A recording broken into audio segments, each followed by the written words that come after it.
Hey y'all, what's going on? It is the Coastal Critiques panel. We are back again to talk to you all about season 2, episode 4 of The Real Housewives of Dubai. This episode is entitled Drama Queens, and they gave us just that, and we're going to get into it. Let's go.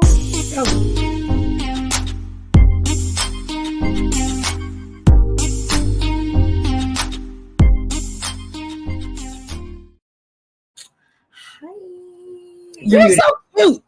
We are so. It literally just said you're muted, and then you started talking, and it did. Anyway, it does. I see. StreamYard is acting crazy. Hi. I was looking at our pictures. I said, "Oh, we so cute." Quite a bit of pictures, actually. I love that. I love that because I feel like everybody, all my friends, oftentimes live so far away that we just don't have a lot of pictures together, but we have pictures together. We do. Even though we in the same state, but we don't see each other. She's down south. I'm kind of east. I guess northeast. I don't know. We over there. Northeast. Yeah. But we want to see each other soon, so I'm excited about that. I am too. And I'm also excited to talk about this episode because, honey, I wonder if our telepathy is working. It's always working this episode because I was really disappointed in someone. And quite irritated at their behavior by the end of this episode. But we'll get to it though. We sure will. I feel it. My telepathy is already moving. It's already working. I already know who it is. Go ahead. We'll definitely get into it, y'all. But before we do all that, go ahead, hit that like button on both channels. You know, we tell you this every single week. Hit the like button on both channels because we are streaming to both of our platforms. So go ahead and do that, please and thank you. And if you're not subscribed to me, but you're subscribed to my sis, then you need to come and subscribe to me, and vice versa. If you're subscribed to me, you need to go ahead and subscribe to her and everything in between. If you're not subscribed to both of us, then you need to subscribe to both of us. So let's get that going. We're going to make really good content, if I do say so myself. And after this live concludes, please keep the conversation going in the comment section. Shout out to the replay gang. Yes. We love y'all. We love the replay gang. We absolutely do. Because literally the views have been, we've been getting, my little views have been going up. I'm like, okay. A lot of people are not watching Dubai, and I get it. Even some of my friends told me they're not watching. They were just watching our review, which is fine. They was like, it's kind of still a little boring. I said, what I like about Dubai is the fact that they give us old housewife feel, the original housewife feel, which is live in a lap of luxury and not working so hard. Yeah. And if you do work, it's kind of a choice. And you actually have a partner that's there to really take up a lot of bulk of a lot of things. So, I'm just saying, I just feel like they went back to the meat and potatoes of it all. So, they are the way in Dubai. They live a little different than us, but still, it's giving me old feels. Hello, Mace with the mess. Oh my God, you guys, please go follow Mace with the mess. Please go follow Shady the Mace and Shady show. They they be on CP time. So if you know what CP time is, CP time is, you know what I'm talking about. They take that to the next level. CP time is when you late. They take that to a whole nother kind of level. So if you like mess and you like CP time, go on follow my brother and sister over there at hey Micah. Hey, happy birthday, Micah. We still celebrating your birthday, Micah. I don't know if you had saw last week. We was already talking about your birthday, but happy birthday again, son. We love you. But yes, y'all, I had such a good time. Y'all make sure y'all see Mace and Shady show. Please follow them and make sure you follow Mace with the mess, because just like the name say, that the name says it all. That's all we can say. I got to message you, Mace, about, because you watch House of the Dragon too, if I'm not mistaken. So we got to chat about that because, man, I just found out my son's about to give me some HBO stuff because I had let it go. I watched the very first episode. I love the Game of Thrones. Okay, so that first episode, really? Oh, I love the Game of Thrones. So catch up. So I know that's why I said. Matter of fact, I can call my son after this and be like, "Check this out, bro. I'm gonna need that. I'm gonna need that." So yeah, girl. Talk to about it really. Other than, I mean, obviously I make my reviews and stuff, but I don't know. I don't have too many people to talk about it. So you need to catch up. Yeah. I need to catch up. I definitely need to catch up. But yeah, y'all, thank y'all for joining us. Like my sis said, thank y'all for following us. Thank y'all for jumping in our chat. You know, that gets us in the algorithm that lets people know that we are here. And if you want to help us let people know that you're here, share us. Share us to your platform and let them know that we're here. Even though if you don't watch Dubai, it's not even about the fact that you have to watch it. That's why we're here to recap and review it. So you don't have to. But you can, you'll still catch on. You'll still know what's going on. We got it down pat for y'all. Yes, we do. And shout out to everybody who's watching on Twitter, because I see a couple of you guys watching on there. So shout out to you guys, make sure you come on over here to the YouTube and hit that subscription button and that like button on both of our channels. Yes. Appreciate it. Hey X, hey Twitter. Yeah, whatever it's called. Y'all know. Twitter X. I am talking about. Twitter X. My first question is though, so a lot of people are saying that Talene gives she looks kind of like a cross between Larsa from the Real Housewives of Miami and Jennifer Aiden from the Real Housewives of New Jersey. I should have brought pictures, but just think about it, visualize that for a second. And can you see that, or can you not? I don't really know exactly what Jackie looked like, and check this out. Since I was trying to watch last night, because remember I told you my streamer was acting up, and so right after my Dubai went off, watch what's happening live because it was on the second on the replay. So the next thing that came on was Jersey, and because I heard about the debacle and all, I said, well, let me see if I can watch it. So I'm kind of mad because I did try and watch it. I mean, try and get it, but I don't remember what Jackie looks like. But that Larsa, I see Larsa definitely. They look like cousins for sure. I can see why they say that. I definitely can. I think they all have their own individual look, but I can understand why people say that they could maybe pass for triplets if you squint one eye, turn your head to the side. Talene's a beautiful woman. Larsa's a beautiful woman. But I don't know. Is that Larsa's full face? No shade. No. I don't know. No, okay. That's not. I didn't think it was. I didn't think it was. Season 1 to now, like when you talk totally about different 180 in a face, she don't even. And Larsa's young, correct? Larsa's like 40 or younger, or she's on my side. Yeah, she's like if she's not 50, she's close to it. Okay, well then, kudos to you, girly, because I feel like if you got to start tweaking, you start tweaking after you're 45. Like even 40, I was still fine at 40. I ain't gonna hold you. I was fine at 40. 40. You don't need any of these things. So you are a category of your own, but I guess they feel less fortunate that they gotta go and so I'm saying at least a little bit of a woman of a particular age, she can do that. I don't want to see like a Kylie Jenner. We see her on, is it Kylie? Whichever one that's crying about her lips being, that's a sad story. And you did it to yourself. So it's like, you were too young to do all that. You didn't need none of that stuff. And now here you go correcting your reconstructive surgery. Like, why would you even do that? You're not even old enough. Your face wasn't even fully developed yet when you started doing that stuff. So I say that to say you can be of a particular age and say, you know what? I want to pull some of this back. I want to, I can see that. I can see this. I can see all that. You in your 20s and you talking about you want to do something in your face, it's out.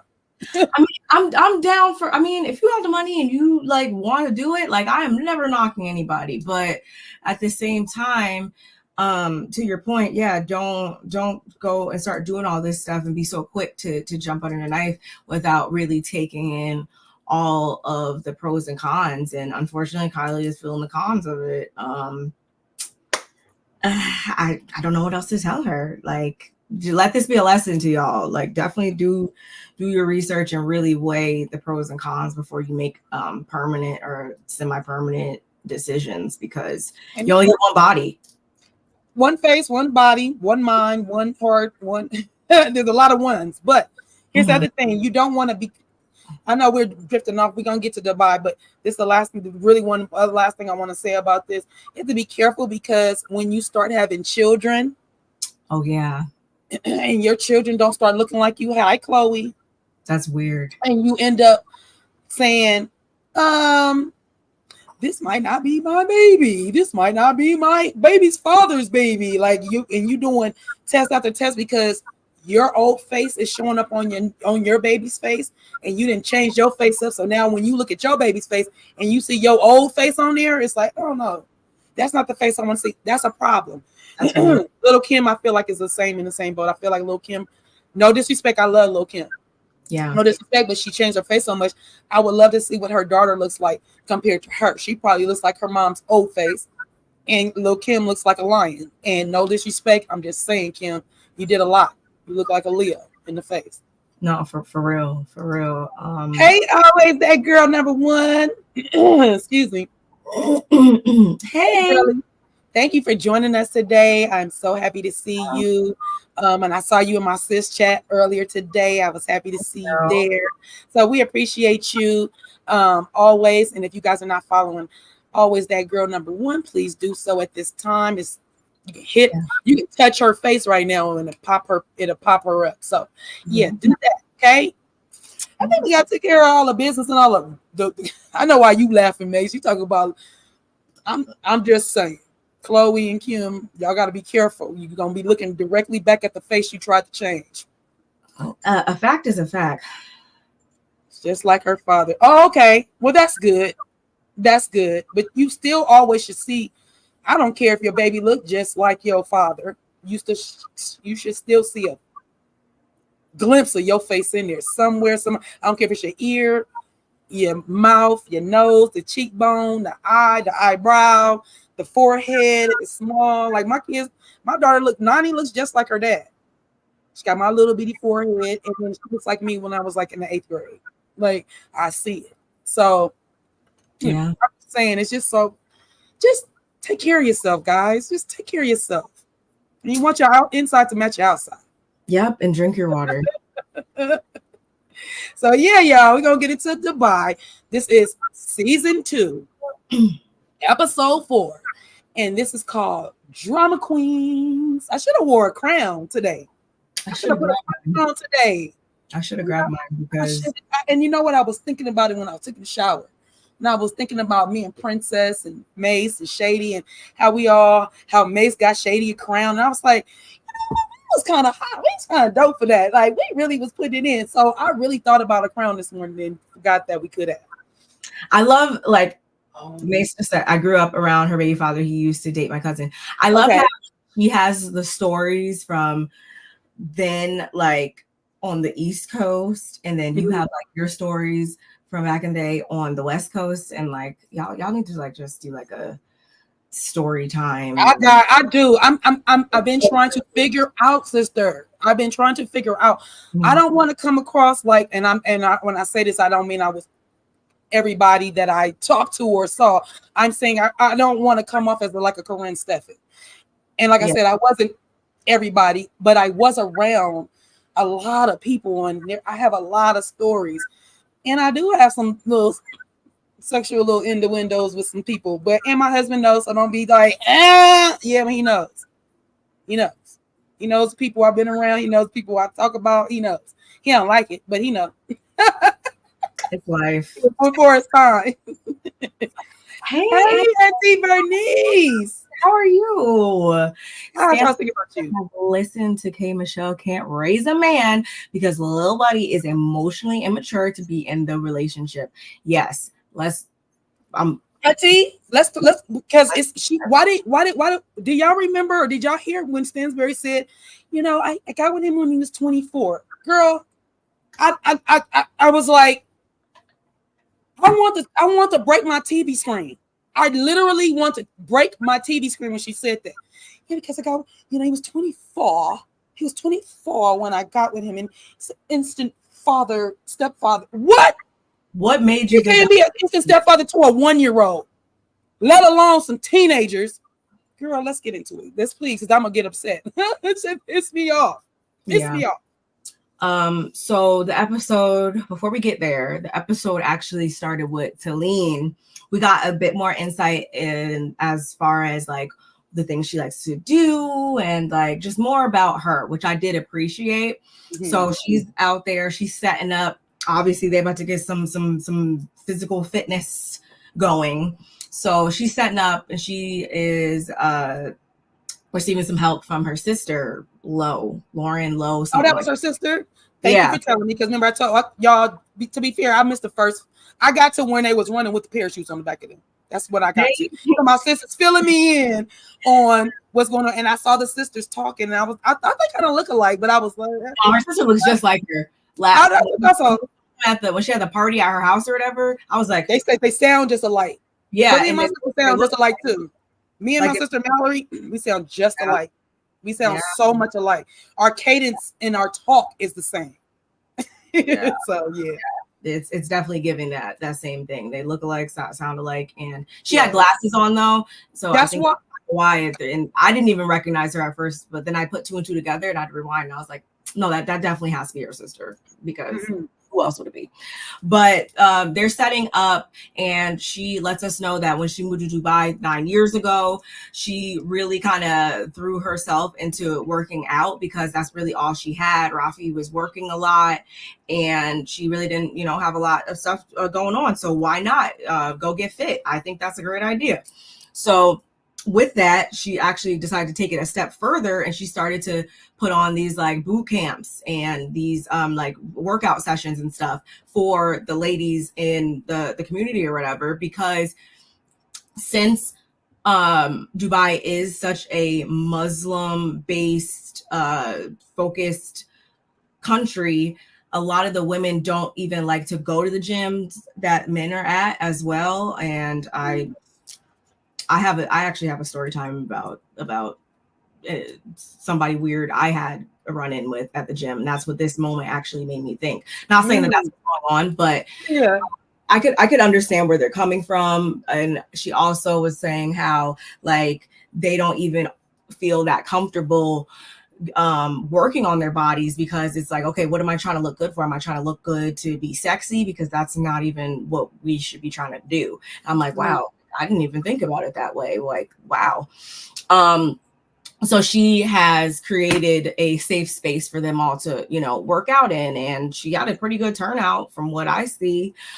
So that's where you saw them like running with the parachutes, and then one girl, like, she fell. I felt that's what I saw. I was like, oh man, she busted her butt. Okay. They was doing tire flips and all that. I was like, oh. So I didn't see the tire flip. So what all did they entail? They did the tire flip. All I saw was the run in the parachute. So they did the tires, if I'm not mistaken. And working out by the beach is the best. I'm telling you, Lord have mercy. I love it. I used to do the sand dunes. It's go up the sand dune, and you overlook the beach, and that's like your reward. It's like you go up this big sand dune, and then you overlook the beach. It's like, whoa, I made it. Then you go flying back down and do it again. That gives me PTSD of being in the military and having to do like beach runs and runs and tire flip, like all of this is like, that's why you're not a workout guru, because you was like, I love working out on my own. You don't like the boot camp of it all. This just boot camp you. Just brought me back. I mean, I will, but I think it's good. I think it's good that she's doing this for them, and they could get some benefit out of that. And then afterwards, she's sitting down with her sister, and somehow they get on the topic of children and how Rafi actually wants another child. And she's just like, I don't know about that, because I'm trying to get back to doing my 3 boot camps a week at least. Like, I really love, doing this. And her sister's like, well, if anyone could do it, if anybody can figure it out, it's definitely, you. But I love sisters that do that. I love sisters that do that. Pump your sister up. Tell her she can do whatever. Yeah, but at the same time, I wouldn't pump her up to the point that it's like, if she don't want to have another baby right now, she don't want to, then that's fine too. That's true. I don't think she's saying, yeah, go ahead and have a baby for him. I think she's saying, if anybody can do it, it's going to be you. It might not be today. It might not be a year from now. It could be 2 years from now. But sis, if anybody can have another kid, it's going to be you, sister. That's all she said. I'm sure she didn't say, yeah, go have one right now. Go get pregnant now. Like, I'm sure they will at some point. And I mean, we haven't gotten too many glimpses of what their relationship dynamic really is for real. But from what I've gathered, I do think that they've been able to kind of blend the traditional with the modern a little bit, and it seems to be working with them. So I'm sure this is going to be something that they can figure out with no issue. It's just going to take a bit more, compromise and empathy between the both of them. But I don't think this is like a sign that there's trouble in paradise or anything like that. They just got to, figure out what. I love that you said compromise, because my next point for that is men that say, I want you to have another baby for me. I want you to have another baby. Don't you understand? I feel like when y'all say that to us women, because I'm included in that, when y'all say that to us, don't you know you should be helping more with the children that are there? Don't you know, like, that would make me want to have another baby if I see you helping more with the baby? Like, let me take some of this off your plate so that you will want to have another kid. Plate is overflowing right now. You're trying to like balance another plate on top of all of the stuff, and I don't even like my food to taste like that, so don't do that. Take some of the stuff off the plate so that I have room, so I feel lighter, and then maybe maybe my brain will just maybe my legs will do this instead of do this, because I just don't. Men just don't get. Their nurturing side don't kick in, and I don't know why, but I need their nurturing side to kick in. I guess it's because as babies, we don't let the boys need to be boys. The boys need to learn how to be a man. They need to learn how to be a father. They need know how to take care of a son, also know how to take care of a daughter. Like, why are we doing this to the sons? Why are we making it where, oh no, he can't be that makes him soft? Why? He gonna be a father, he gonna be soft with his daughter. Yeah, it's gonna make him soft. I would hope that creates so many issues that are usually jump out at you later on in your life, and become an issue for you. So I don't think that anyone should be trying to pound that into their young sons' minds, but that's a whole that's a whole nother story. Because of the Muslim teaching, when it comes to women are made to feel ashamed to take care of themselves. Is that what it is? Because I'm gonna tell you right now, I don't work out for nobody but me. Like, no. I like looking at me in the mirror. I like looking at my reflection. I like looking at my shadow. That's how much I like looking at me. Yeah. And I like my healthiness. I like walking up the stairs and I like that. That's what I like. Now, this right here makes sense, though. This makes sense. And what you said too, sis. What are we getting? Are we getting cute and sexy for what? Like, what are we doing it for? So that just shows how, like, how strong of a hold that, and how indoctrined these people are, and kind of just allow it to like dictate like all facets of their life and really like infiltrate like their thoughts and stuff like that to that degree. It couldn't be me, and I'm not knocking the religion at all. I'm just saying like that couldn't be me, because to your point, I work out because I want to feel good. I want to live long. And I mean, I do want to look, a certain way and stuff like that, but I don't think that makes me vain. I don't think that makes me attention seeking like person or anything like that. And I love that she's created a safe space for them to feel like, okay, like there's nothing wrong with this. Like, let's destigmatize that type of logic. And on top of that, let's be clear. Talene looks great. Right. It does. I was looking at that waistline when she was sitting down with her sister, and I was like, how do you? I'm working it out. I'm trying to work it out. I'm looking at her waistline. I'm like, girl, to get your waistline to be so small, I wouldn't be talking about making no 9-month-old baking no baby in no oven. I'm not baking no baby in this oven right here. I had 2 babies, and then here's the other thing. We haven't got to. I think we're going to talk about it. But Rafi wants a son. He wants a namesake, right? Yeah. We're about to get to that.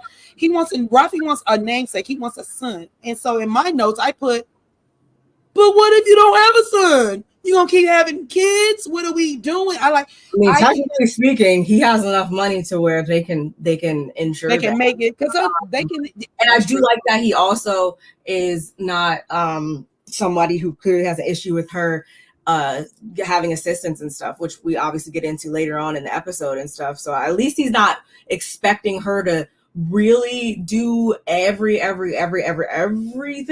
Although I don't ever think that anybody else should be raising your kids. You should definitely be hands-on, I think, in my opinion. When the baby's coming for the babysitter faster than when the babysitter get there or the babysitter about to leave, they crying, and when you come through the door, they don't even care for you to be there. That's a problem. Problem in this type of situation sometimes where they think like, oh, like, no, I want you to do like all of the jobs. Like, no, I don't want us to have any hired help or anything like that. Like, that would be me. So at that would be me. At least we don't have that issue from what we see with him. Hey, son. Hi, kids. Hi. Thank you for coming in, my love. I love you.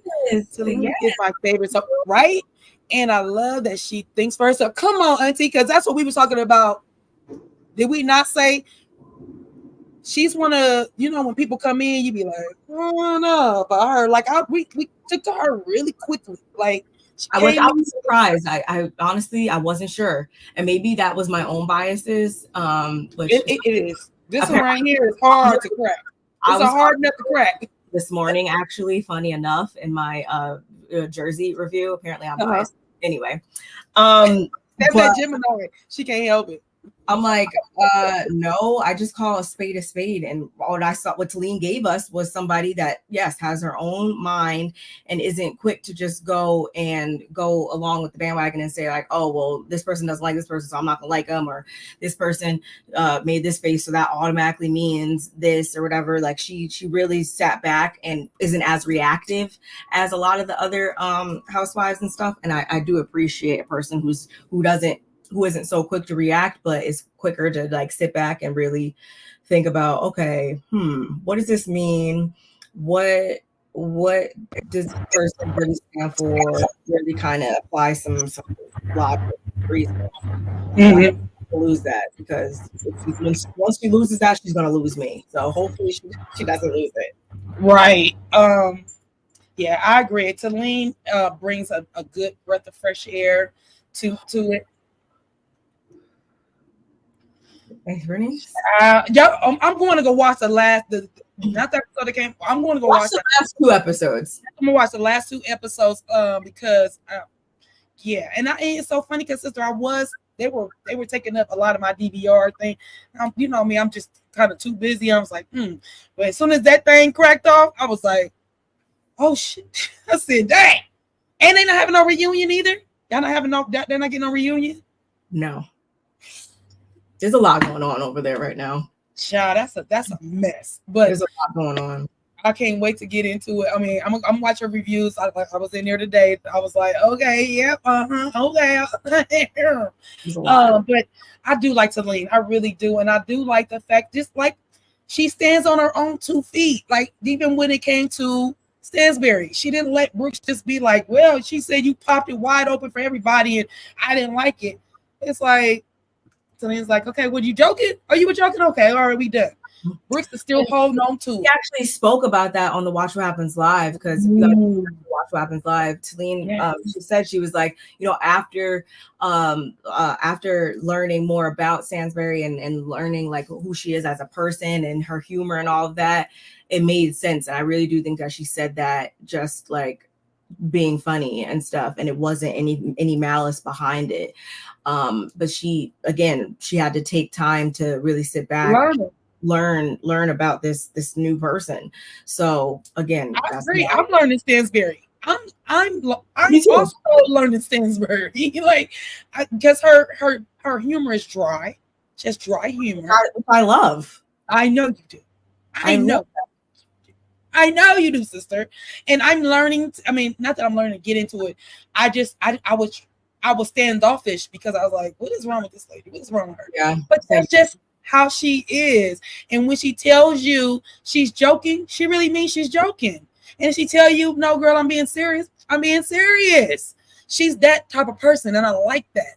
It's like a kind of not even in your face. Like, I don't have to lie. Like, I don't have to. And it sucks that we honestly, and that's not to say that she doesn't have her flaws. I'm sure she does, but honestly, I feel like we haven't even been able to really focus on her flaws, really, because she's so busy defending herself against, people saying like, oh, she was being malicious or whatever when she was really joking or whatever. And I by no means am I sitting here trying to windmill for her or anybody for that matter, but I just think that instead of being so quick to form your own opinions, you should really try to look at the totality of situations and then determine if a person is, if you're a fan of a person or not. That's all I'm saying. Have your own brain. Use your own brain. Stop. Don't use other people's brains, because that's gonna mess you up in the end. Don't do that every time. So at this point, we're over at Michael's house, aka Caroline's hotel, and tensions are pretty high. We learned last week that tensions were already kind of high. They were stressed out. They living on top of everything, and Caroline Stanbury, she just wants to get into her house, which I completely understand. So they're supposed to be packing, and instead Sergio keeps following her around and asking her, honey this, and honey sit down, honey, you gonna help me with this, what about your purses? And she's like, I've already worn out my welcome here, I'm just trying to get things in order so we could get out of here. But instead, and Sergio won't stop asking things. And at this moment, she actually was trying to text her, the home developer, Barrio. She was trying to text him back. And instead of being able to text him back, she is having to That girl look good. That girl look good right there. Go back to that picture. Actually, she looked really good in this scene. And I didn't. Child, I said, girl, lie. Girl, lie. I don't know what it was, but I don't know what it is. I think it's the fact that she's not trying hard. Like, she's not like how we was like, oh, we didn't like the last outfit she had on, but we like the cheetah print. Yes. Right here, she's so chilled out. The little sweatshirt, the pony, the wispy bang. I mean, she is looking like a fly girl. Like, I just love it right here. I was like, Sergio, I see why you on this, girl. And I know she just got her face and things done, and she, like I said, it's settled. It looks good. But yeah, Stanbury, Caroline, I see you fine. Yeah, I don't think that she like gives like super like old lady energy or anything like that. And I feel like that's probably obviously what attracted him or whatever. Like, he probably didn't see her for her age. I guess he just saw her like as some fun, cute thing to get with, I guess. But that's a conqueror. He's a conqueror. that's a whole other story. But so he's literally in the midst of trying to do all of this and text the developer because she has to finalize payments. She has to turn on the utilities and do all these things that she specifically has to do because everything is in her name, because he hasn't been in the country long enough. You need to be in the country for a minimum of at least 3 years in order to get, a property like this. So they ain't been married that long. They ain't been together 3 years. They ain't been married. So I'm like, Sergio, what are you, 26? Going on 27? I forget. I think he's 26 going on 27. Sergio, what is his name? That's giving him 3 years. I think they only been married 1 year, been together almost 2. So I'm giving him 26 years old. Stanbury. Oh God. No, I thought he was like 30. He's 29. He's born the same year as me. He's born wait. So he's going to be 30 this year because my son turned 29 this year. You turned 30 this year. You were born in 94. My son was born in 95. Right? Yeah. I don't know when his birthday is, but I guess it hasn't. Oh, September 28th. Okay, so he gonna be dirty 30. Oh, she got a whole 30-year-old, y'all. Okay, have fun with that.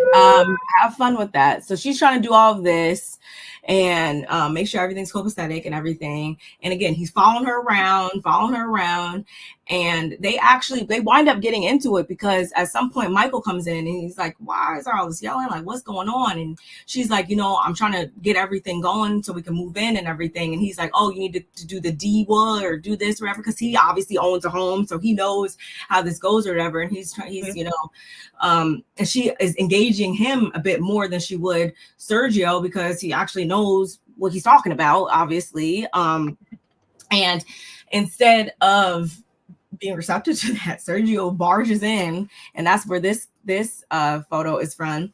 He barges in and he's like, "I am the man of the house. You have to I don't, he didn't say obey. What did he say? Just listen to me. You need to listen to me. Can I be a partner? Oh, Sergio, you were saying the right things, but you missed the mark." Like, it made me so mad. Go ahead. I'm sorry, sister. Go ahead. Oh yeah, he's like, "Oh yeah, I'm the husband, so thanks, so much for effing telling him instead of me or whatever." And yeah, Michael's like, "I'm just trying to help. Like, where is all this coming from?" He's talking about how he needs to be prioritized and everything, and I'm just like, what is going on? I'll tell you what's going on, sister.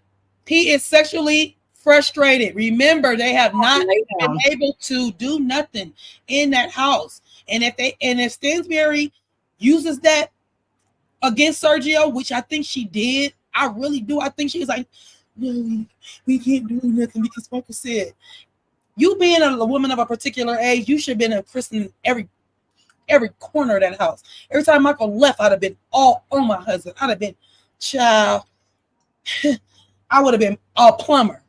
You hear what I'm saying? I'd have been a whole plumber. Yep, mouth just like how my sisters is. Sure would have been. Sure would have been. I'd have did.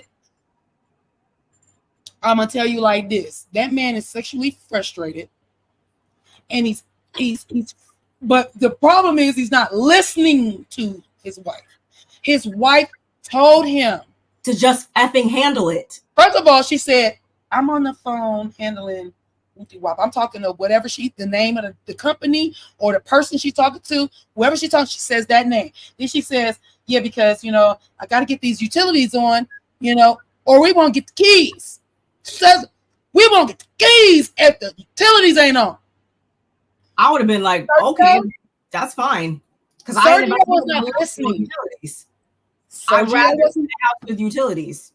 But one, he's a young guy. Two, he ain't never had probably a bill in his name, a phone bill, electric bill, a gas bill, nothing. A cable bill. That man ain't had nothing in his name. So let's go with that. Number two, she was not ignoring you. You are not listening. You're so busy being her shadow that you're not listening. Which human backpack. Man, I love that one. Human freaking backpack. And I don't like that he got a question after everything. Honey, it's a question. Honey, what about question mark? Stop questioning her. Like, you are literally acting like a child and not her child. You're just acting like a child. A child. And nobody wants that. And I was like, oh my gosh. Honey, what do you want to hand us? Honey, what do you want me to do with your boots? Honey, Sergio, where are your clothes? Where are your clothes? Where are your things? Did you pack everything of yours? Why are you touching anything of hers? Go pack your toothbrush. That's what I didn't understand too. It was like he wasn't even asking about stuff of his own. He was asking about her stuff, and she's like, "I will pack my own stuff. Let me do this. You go over there. We don't need to be in the same room all the time." That is odd, and it makes me think. I'm like, we saw his parents last season, right? But I'm still thinking like, okay, is there some type of like mommy parental issue there? Because I'm not understanding why, like, who would even want to be attached at the hip to somebody like this and doesn't see anything wrong with this? And I feel like it's beyond like, yeah, okay, they might be stressed out, they might be sexually frustrated, it might be tense because of this and that, we're in somebody else's house, but it's beyond that. It's beyond that. It's still a deep-seated issue because no one can be that comfortable being like this all the time. Like, I finally got it. on this episode, I was like, okay, he is a net. Okay, he I got is a lot. I got a lot. Well, I was trying to give him the benefit of the doubt because he's young, and I was like, and they don't really show him. You know, they show her kind of going off on him, but they don't really show how much of a gnat he is. Yep. So this time, I was like, ugh. She should have did that man a favor and not married him. Mm-hmm. I agree. She could be giving him a 10 to 15 year. By that, like, I think that she should have been like, he needs to be with somebody else. She should have set him up with her kid, not the 17-year-old. And we find out that girl do got a 12-year-old. She got a 12-year-old son. Her son, she has like at least 2 sons, I want to say, and they're younger. Her daughter, that baby is 12. We saw him on this episode. I was like, wait. Yeah. I don't know why I thought her kids, because I guess again, that's last season. I just felt like she was so much older than she is, and I thought the daughter was like 24. I thought the sons were like 19, or I thought her kids were grown, but they're not. You thought she was so much older than she?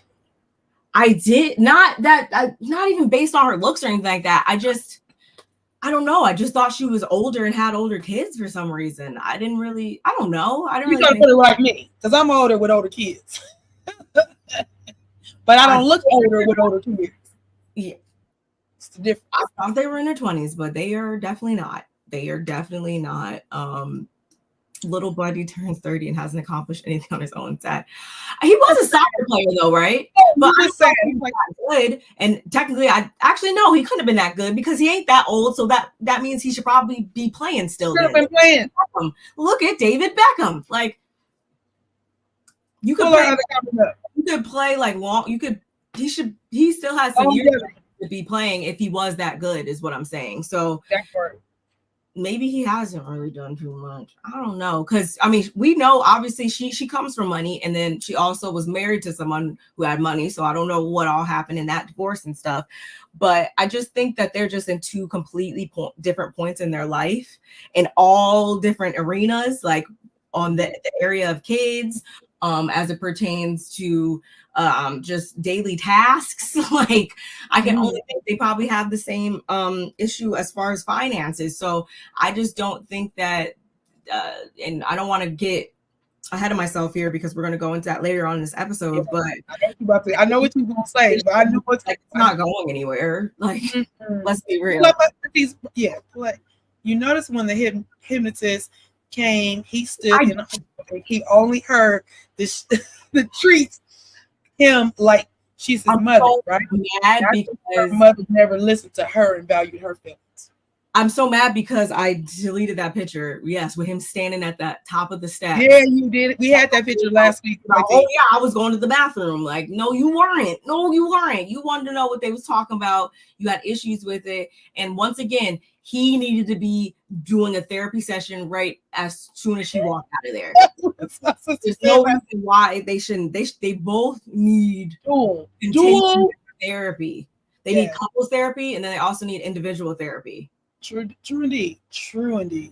And he needs like serious like behavioral therapy too, because your behaviors are weird. Like, and I'm not saying that she is perfect in the situation. I'm not saying that, but we got to start somewhere. We got to start with one person, and I'd rather start with him. For real. Did you have anything else to say about that scene? I don't. I just that scene was kind of cringy. I didn't like the fact to see them arguing that hard. I don't like the fact that Michael had to come in there to calm them down. And he wasn't trying to calm them down. He was just like, what can I do to help? The fact that Sergio was right. And the fact that Sergio was like, well, I'm the husband. Like, who are you talking to? He knows you're the man in the house. This is not our house. First of all, that house is not our. That house is technically not. I mean, yeah, y'all married. I'm not trying to play those games or anything, but technically speaking, in this situation, you ain't the man of any houses. I'm just saying. You're barely a man. Now you want to be the man of the house. Like, come on, dude. Like, what things is he responsible for? And that's not even attached to that's not attached to gender or anything. When I say that, like, I personally just don't find it attractive in a partner at all. Whatever they identify as doesn't even matter. I need a capable partner. Like, I'm not going to be doing all of the things. So what, in this case, what does he do other than do the driving? But honestly, I mean, that was so sad. I'm a passenger. And another thing, but still, when we found out, I didn't realize she had 3 dogs staying in that house too. You brought your man, you brought your 3 dogs. Thank goodness your kids didn't want to live there, because you why didn't they said that? And I remember she said that, I was like, I wonder where the kids are. And then in this episode, she was like, the kids didn't want to come. She said want to. Why didn't they want to? Where did I don't know. Because they didn't want to watch her talk to her 4th kid the way she has to speak to him, because he gets on her nerve. And what I'm noticing, what I'm thinking is, age gap between, see, what I'm thinking is, Stanbury was in a long-term relationship with her husband, right? And so when she stepped out, she got with the finest thing that came approaching her, which was fine. But see, you should have just made him your boy toy. You don't make him your husband. You don't make him your husband, because you know better. You know better. Because the fact that you even put a stipulation, well, I told him I give us 10 to 15 years. What? Who marries and tells your husband, your new husband, I give us 10 to 15 years, because I don't want you looking at me at 60, well, at 60 and you're at 40 and looking at me crazy. What? That don't even sound right. Crazy when you get over this. Honestly, I feel like she probably is going to be like, yeah, I'm over this. She is. Barb, she is over it.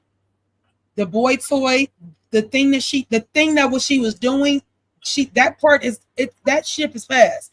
The get all up into the marriage, getting to that part, trying to make the ex-husband jealous. You did that part, and guess what you did? You got yourself in quicksand. You don't marry them. You don't actually marry them. You in Dubai in quicksand. You in quicksand. You are literally inch by inch by inch going under this sand. And if you don't get a lifeline, lady, and let that man go, you're going under. Did they talk about a prenup last season? I don't think so. Interesting. I'll just throw that out there. And also, you just mentioned. Wait, what was that? I just lost my thought that fast. Sergio. That she used her husband. I mean, you said. I think. And I want to say shout out to Empire. I caught a bit of his live about the episode, and I want to say he made a point in saying that she went for something different this time, as opposed to her ex-husband, somebody who maybe I didn't watch the Ladies of London or whatever, so I don't know. But maybe he, since he was, I guess, the breadwinner in that situation, maybe he flexed his authority more because of that, or he just all the bad things that he represented to her. Maybe she was trying to go for the total opposite in that, and that's why she went for someone like Sergio instead. But just because you don't like one thing doesn't mean like that the polar opposite is going to be what's best for you all the time either, is all I'm saying. Like, just because I don't like vanilla ice cream doesn't mean that I'm going to 100% like chocolate ice cream. Right. That does not mean that. That's a good point, sis. I'm glad you brought that part up, because that's a good point. So we move on from I kind of feel bad for Michael though. Oh, Lord. I did too, because it was just like, damn, I know you like, if I can't push them out fast enough. Now y'all want to argue about shit. Yeah. They would have had to get out that day. Just saying. Next up, we see Lesa and Ayan. They both look really cute. I did not get a picture of them, but they both look really cute. Oh, I love that pink and white shirt, pink jacket with the jeans with the little. And I like these blazer with all the. Yeah, she looked kind of. That's kind of how I could see you in that outfit. I could see me in that outfit, but I could definitely see you in that outfit. I want both of those right now. So yeah. Please send them to me, please. Anyway, Ayan, she's about to get her forensic age test that she talked about a couple episodes ago. You know, she's trying to figure out her age because she did not have a birth certificate until much later in life. And her village back then, it was in the middle of nowhere. So there was no means of, you know, getting that type of information and really documenting that appropriately. So she's now going to take steps in finding out her true age because she wants to live long. She wants to figure out when she's supposed to die or whatever. Like she what started that, what prompted that is that she found out her mom was 80 and she thought her mom was 65.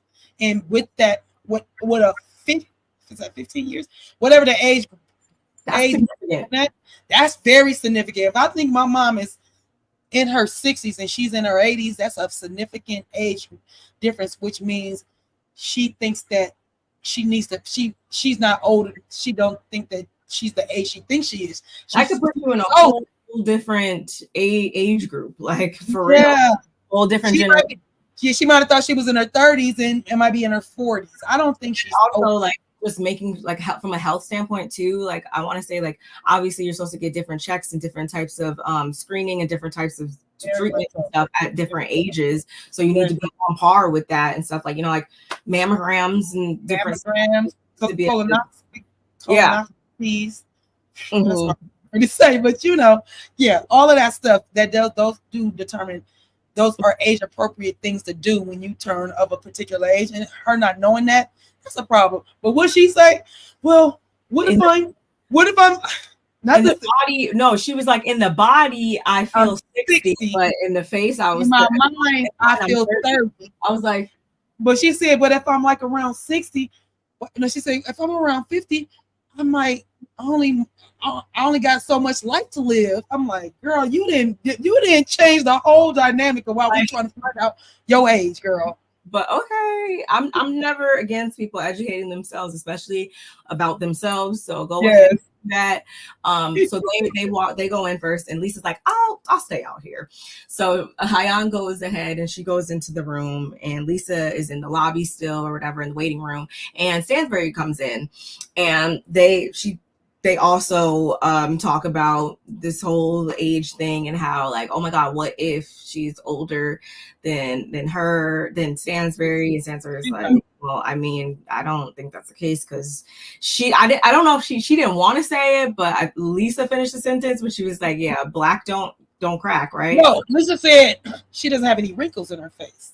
She said she doesn't have any wrinkles. Oh, I don't believe that. Yeah. And that's when she said, well, and then that's Stanbury said, yeah, black don't crack. Like, unless there's like, better know it. But I should probably say too that before Ayan went back, she told Lisa they spoke a bit about the Queen's dinner party that she wanted to have too. So just needed to throw that out there so you guys didn't think that just came out of nowhere if you didn't catch the episode. Lisa also asks Stanbury how the house is coming along, and she's like, of course, you know, she's been super stressed, but she is really looking forward to the Queen's dinner. So I'm like, okay, we'll see. And Lisa also asks about how her and Brooks are at this point in time, and Stanbury's like, you know, she's not over it, but they can coexist. So that's where we see them at this point. Do you have anything to say before I move on to them actually going in and seeing her x-rays? No, I just found it so funny that everything you're supposed to be packing, Stanbury, you took your precious moment out to go see this. I mean, hey, just let. You need the checks in order to pay for the house, so I have to go be in the seat. I would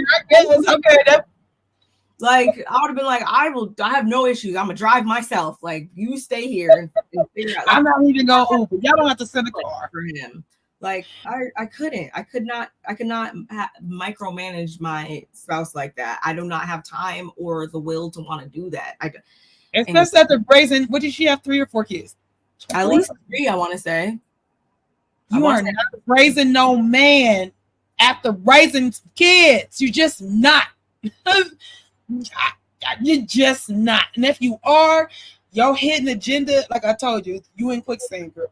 You in quicksand because what you did was you got a surgery to show this your ex something. You should have did that.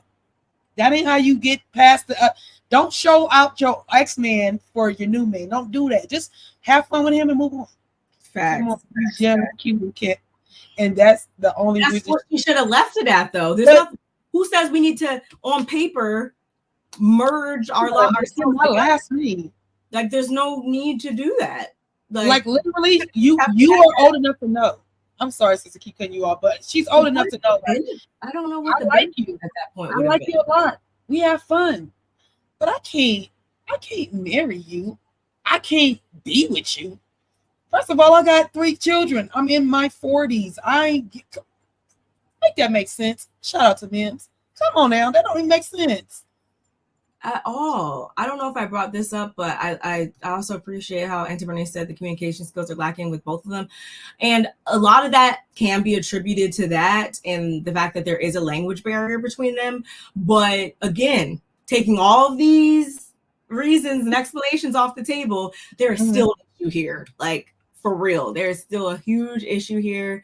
And I'm never rooting for anybody's marriage or relationship go down in the toilet, but I shouldn't even be here right now with this. Like, this is not real. Like, I don't get it. So Ayan, they go in the back. Ayan's finished at this point. It's going to take a few days, weeks, however long for her to get the results back, though. So it won't be today. And Stanbury in particular clocked it immediately. She was like, yeah, I know that's not your x-rays up on the screen. And Ayan's like, yeah, those are my x-rays. And Stanbury's like, she's missing half her bloody mouth. Like, what the hell? Two teeth next to each other. 2. Y'all see that space? Does that look like half her mouth missing? Does that look like half her mouth missing? That's why we say Stanbury has that dry humor. There's at least 4 teeth missing. There's a minimum of 4 teeth missing, I feel like. But the 2 that's right here. Now, we're not talking, okay, the ones on the other 2. So you see the missing space, then you see a tooth, and then you see the missing space. That's a significant gap. So yeah, that is a significant. The 2 right there are, but the back teeth, I'm not so super concerned about. But let's go specifically to the gap. Specifically to the gap. Maybe that gap right there. When they said it was 2 teeth, I was like, uh-oh. That made my mouth hurt. I was like, uh-oh, 2 teeth right there. And the fact that she said her mom pulled those teeth out. Yeah, because they were just brought into the court, so they basically just fell on out. And then Stanbury's like, yeah, well, no wonder she's so thin. When she puts the food in her mouth, it must fall right out the side. And I was like, that's something I would say. You know what, bye. I can't. Y'all are mean. Like, no, I need her to get that. Like, if I'm going to be on TV, I'm really like, if there's she's a model. Anal about it's dental hygiene. Like, anything else is like, okay, that's one thing, but like we can't play about what's in here. And girl, like, that would have been the first thing. I would have taken out a loan. I don't know what I would have worked out a payment plan or whatever. That shit is very, very. I would not be on these people's TV with the bottom. Well, I'm gonna say this. I would commend Chanel Ayan. She can be so brave because me. Y'all wouldn't have got my gums on there. Not looking like that. No, wouldn't have known at all. But to be clear, I do like her transparency. I do like the fact that she's telling us, and like I said, I wanted more of that story. Your mom took your teeth out. You heard they were right, and I didn't hear the writing part. I was like, why'd your mom take your teeth out? And why are there 2 teeth taken out? And why she use her hands to do it? Like, it's a different thing when your tooth is loose and you pop it out. That's different. You just can't. What I heard was her mama pulled her teeth out. I was like, wait, what? Was this part of? They were waiting to fall on out themselves. Okay. Because I was like, why you didn't give it specific details why your mama did that? I put that in my notes. there's no specific details on why the mama's mouth. I mean, why she pulled the teeth out of the mouth. So I was like, was that something like, you know, with when they take the lady part away from the lady, and so that they don't have their pleasure anymore? It's like, y'all do too much. Y'all do too much. I really, I was like, wow, what is going on? But that's one thing, to your point, I can never take away from her. Unlike some other housewives, she's given us big chunks of her life in both seasons. She might be annoying a lot of times. She might do too much. She might dress over the top, like she's in Alice of Wonderland. But she definitely, because I have like this little picture of Alice. So I know it's like a postcard. Anyway, so I'm really mad I didn't come upstairs to your house. I didn't come upstairs when I came over. This is my favorite room in the house. I'm so mad. You know, I'm a very, very visual person. I love to be somewhere and know what you're looking at. And I'm so mad I don't know what you're looking at. Like if you was downstairs, I could tell you where your couch is, the TV, the kitchen, bathroom. I can tell you staircase, front door. I could garage. I could tell you that, and I know what all that looks like. I'm so mad I didn't walk upstairs. We got so late. We got so late, and I left so early. Me and my brother. That was a fun day. That was a fun day. Yes. We gotta get back. Oh, it's okay. We're gonna see each other in a couple of weeks, sister. We sure. And there's gonna be more pictures, and we're gonna be in bathing suits. So let me go to the gym later. Yeah. Going back to episode though, y'all. Brooks, we see her at home with her son and her assistant. And she's planning his birthday party with the help of her assistant. Her son's been going through a phase. Little Adam, he's 10. Yeah. She's like very much telling him every 5 minutes, I don't like that. Like, she works for me, not you. I don't like how you're doing that. He's trying to like hit her with, the pillow and stuff. And it was a lot going on. Cute little boy. Yeah, very, very cute. Little boy. Bad. Yeah. And I hate to just throw that label out there a lot of times and put that on kids because I like to allow kids to be kids, but no, ma'am. He know what he's doing. He know what he's doing. And I feel like I wonder if he's up in the ante because the cameras are there too, probably. Like, he was doing a lot for me. I'm sorry. He was doing a lot for me. When he noticed his mom says, I don't like that. That's all it should take. You think Brooks talks to her son like that all the time? I don't like that. Brooks is a strong-headed woman.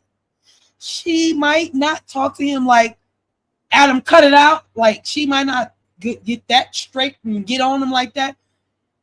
But because she's feeling guilty, because she's away from him alone, I'm feeling like she lets him get away with a lot. You don't let your children get away with a lot because you're feeling guilty. There's no reason to feel guilty if you are providing. Let me say that again for the people all the way. I'm talking about all the way up in the stands, all the way at the Coliseum, all the way at the top. You do not spoil or compensate your kid because you are providing for your kid. You just don't.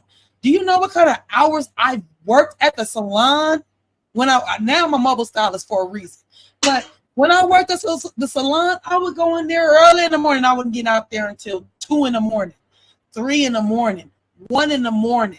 And don't let me feel froggy and leap and go to the club to go get my to the windows, to the walls. Like I was that's where I was at. Like I'm gonna go get that 1 hour in too. What I'm saying is I didn't feel guilty that I wasn't home with my kids every night. They was at home. They came to my school, come to my job, do your homework. You might got to go back with your dad home. You won't see me, especially my older kids, because me and their dad was not together. But I'm saying it to say, did I feel guilty because I was providing for my kids, so I let them say and do and talk to people any kind of way? Heck no. That is not how you raise no children. You have to teach them how to respect the people that are helping you to help them.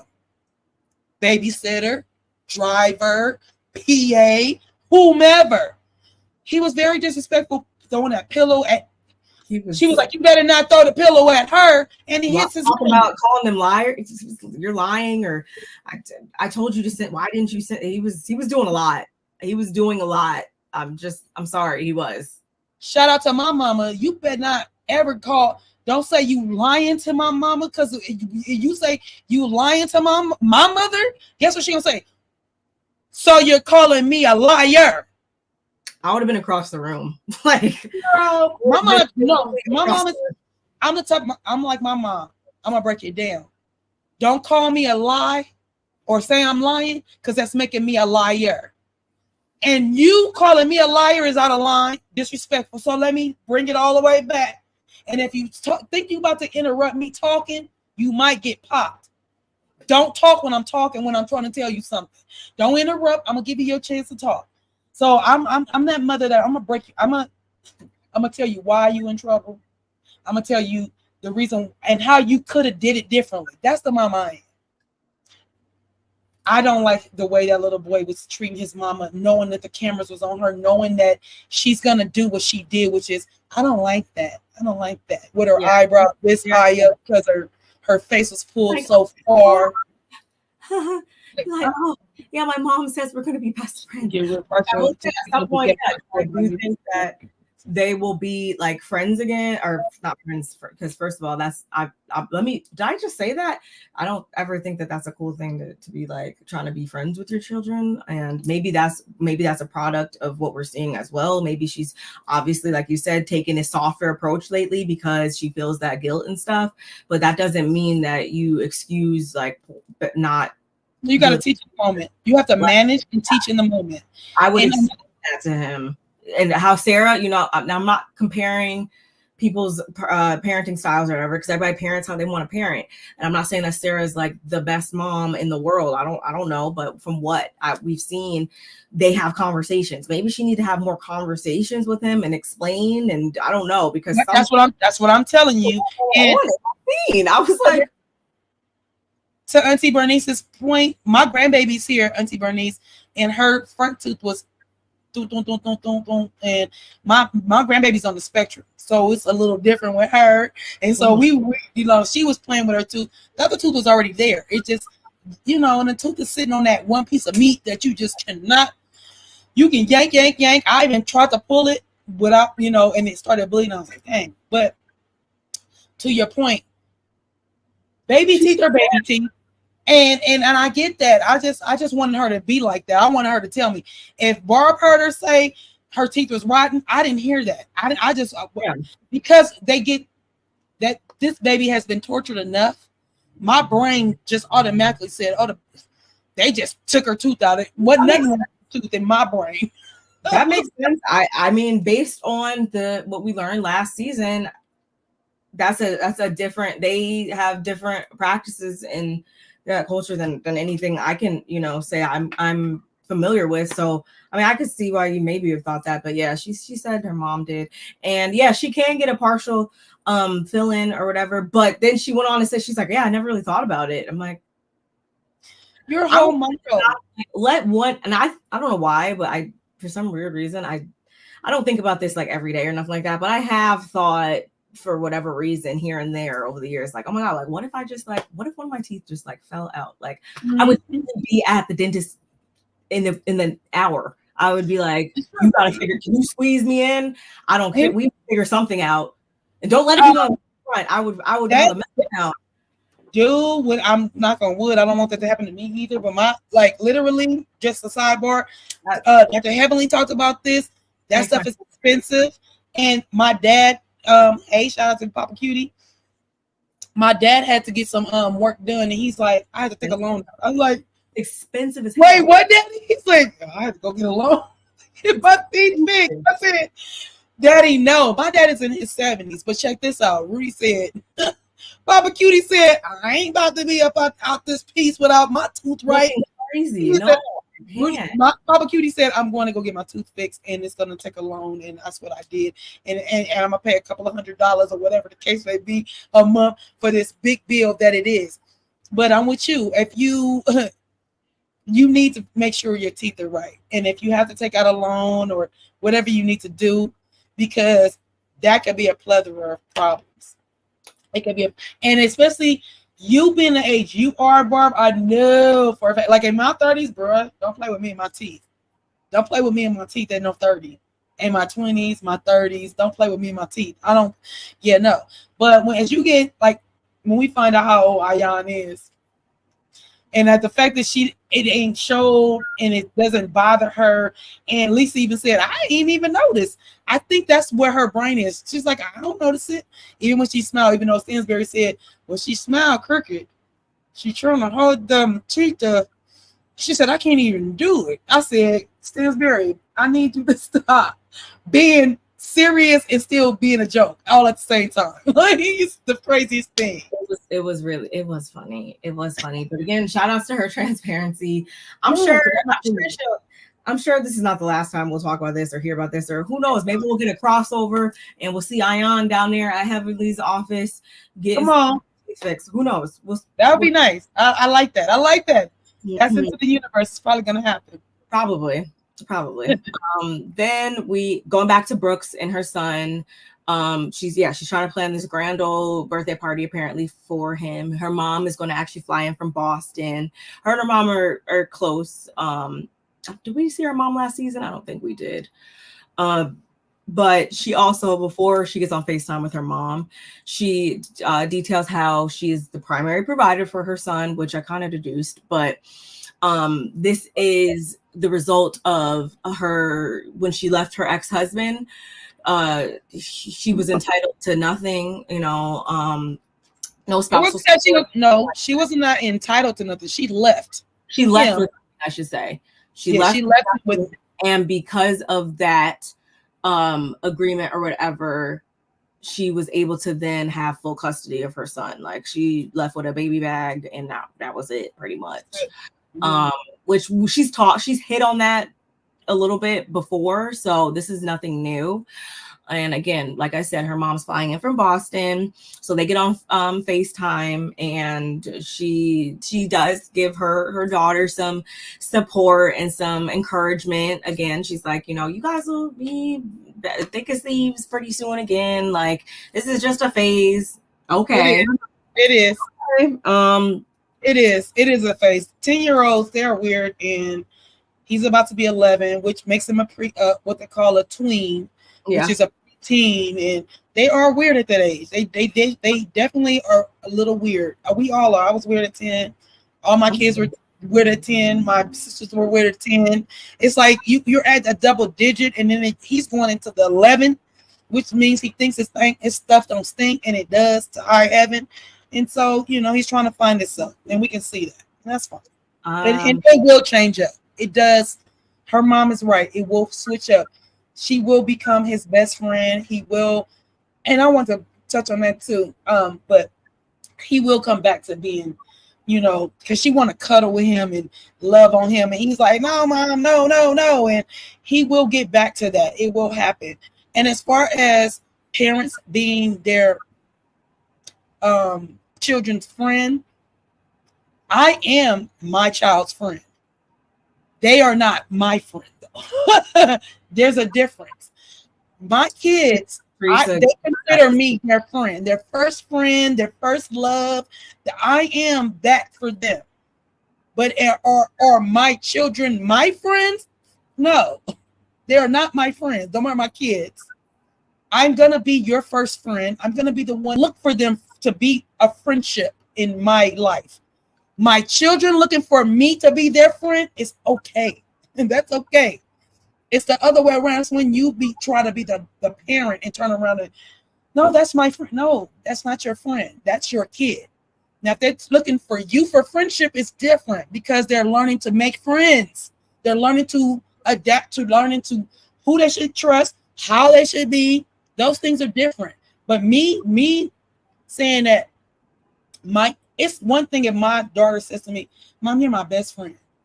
It's different if I tell them you're my best friend. No. So for me, I see how you're explaining it, and that is totally okay when it's like That's how I look at it. know you, so I know what you're getting at when you say that, and I think that's totally fine. Mm-hmm. But I feel like it's there are those parents that blurred, and they like don't know that you like it's just complete, because a lot of stuff that goes out the window at that point is the respect, and they don't see you as an authority figure. Like that is where the issues stem, or issues start to pop up, I should say. I think that you should always be approachable as a parent. I think that's like the number one thing. Like, you should always be approachable so that your kids feel comfortable coming to you with things or whatever. And don't take their voice away either. Don't take their opinions, their voice. Don't take that away from them, because the moment you do that, they're gonna shut down. They're never gonna speak. They're never gonna say anything. They're gonna think it's okay to hold on to emotions and feelings. You don't want that. You want them to be able to express themselves. Mm-hmm. Because at the end of the day, and shout outs to the diva Erica De Niro herself, she said, like, because at the end of the day, you're not raising like just like children, you're raising human beings. So one day, like, they're gonna be adults out here, and they should be confident and comfortable thinking with their own minds, and knowing that their opinions and feelings, everything are important and matter and stuff. So that's how I like to look at it as well. I like that. You did taught me some things today, even in saying that when you become your child's best, or when you become your friend, your child's friend, the disrespect kid, it will show its ugly head, because they think you guys you put them on your level, or your level. If you're Teresa Giudice, if you keep your child, informed about everything that goes on with your life and your friends and stuff like that, then they will start to insert their own opinions and thoughts, and think that they are, amongst like Stanbury's daughter did that too. Yeah, so I definitely, and I'm seeing that situation differently a bit this week too. We'll get into that. But no, I think that there should be, like, there's still stuff.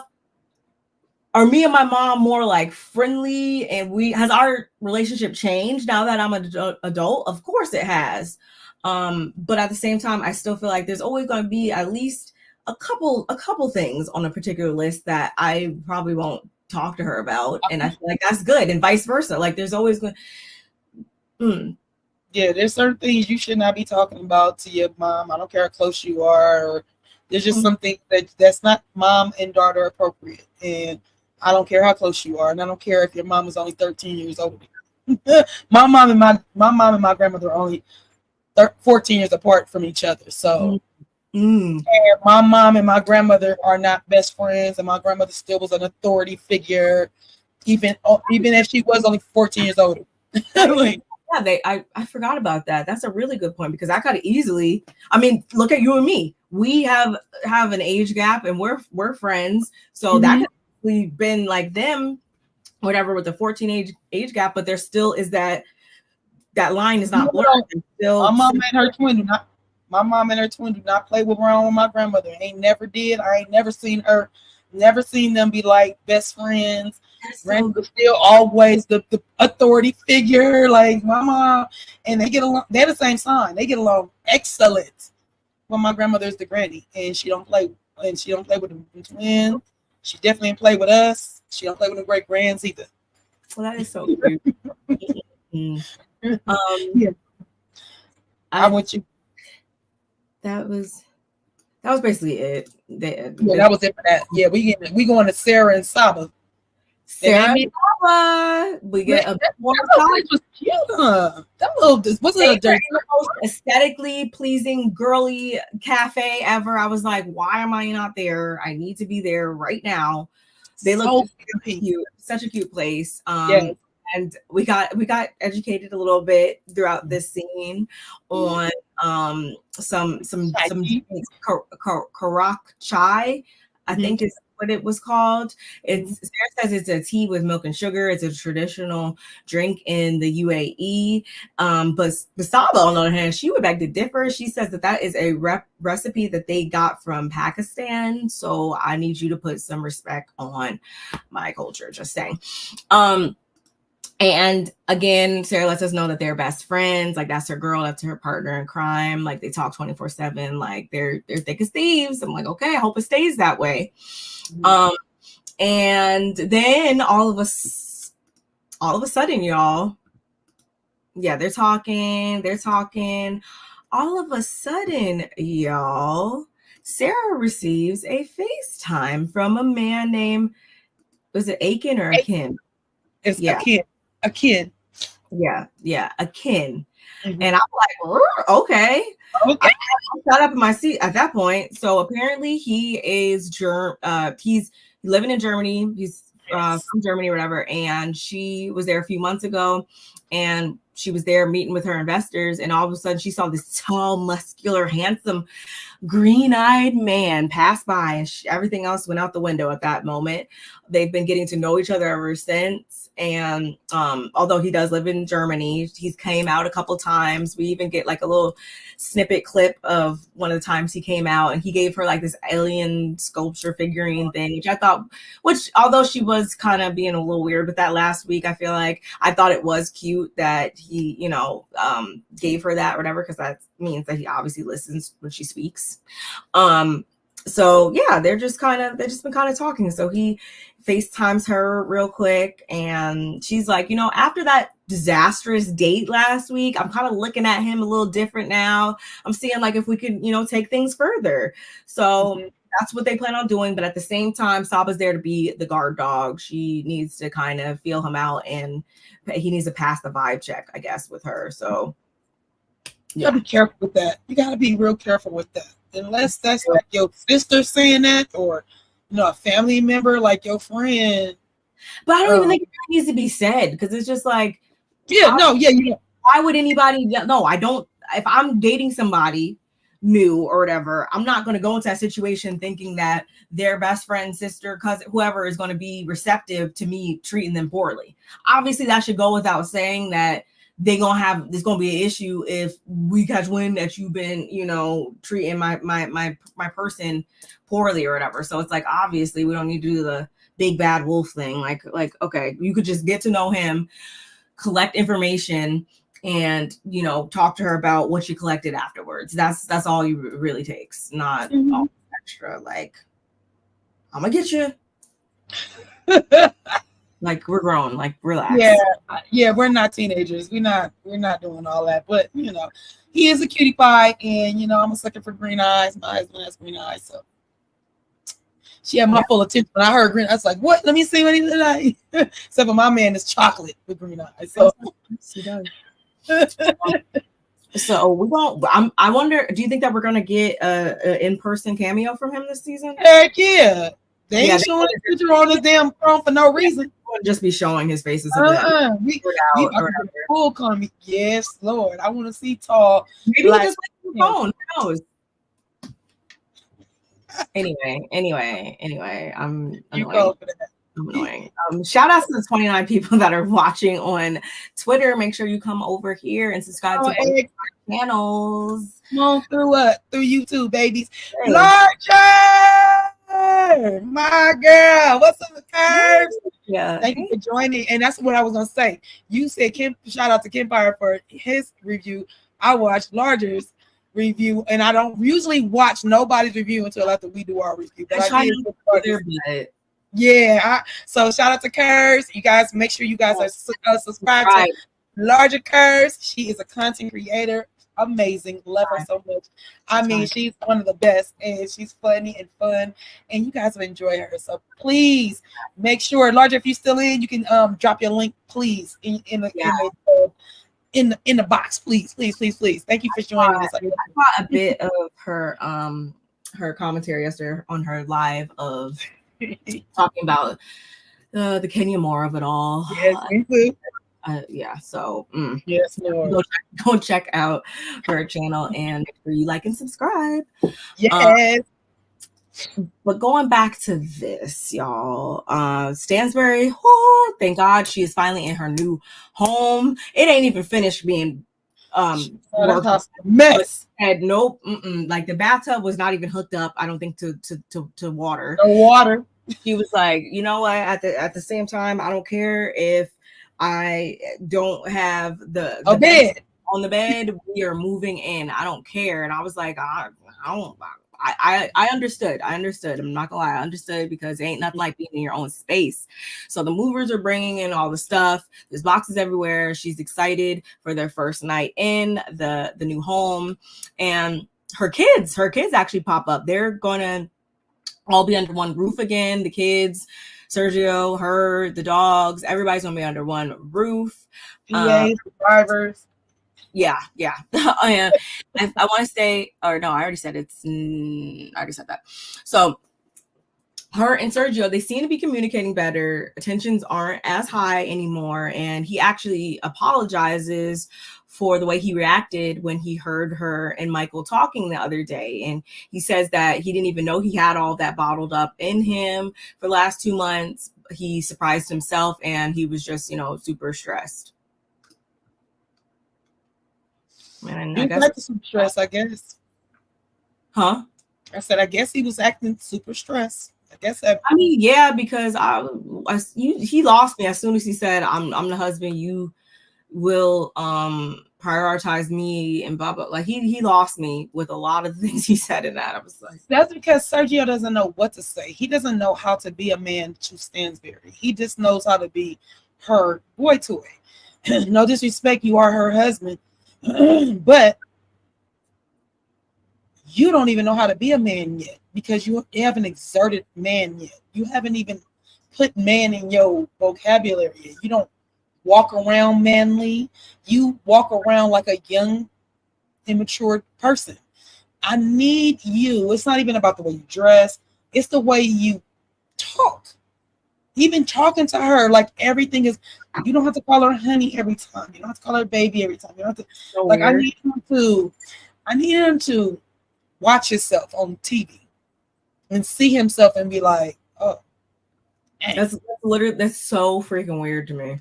Like, I hope he sees himself and be like, this ain't working. I gotta stand on my own 2 feet. Like, this ain't good. My wife don't respect me. Her children don't respect me. So I need him to pay attention to himself. I don't got nothing else to say about that. I wish them well. I want to see the final product of the home once it's finished and everything. It looks like I seen like what the top look like. I seen what a couple of things look like. So I think she's gonna curate a really nice space. And I love home decor and all of that. So I'm excited to see it. Over at Tuline's, however, she seems to have her pants full with her 2 girls, and she tells us that she doesn't even know her way around the kitchen. I don't even think she knows where the kitchen is located in the home, and that's because when she first moved to Dubai, she was forced not to be. Like I said before, they have the driver, they got the chef, they got the nannies, they got the dog walker, they got everything they need. So, and that's really what she loves about being in Dubai is the luxury of it all. And I'm like, yes, this is why, going back to what we said in the beginning of the live, y'all, this is why we love to watch this franchise in particular, because there's no they don't shy away from showing us those luxurious parts of life. I like to see it. I like to live through them.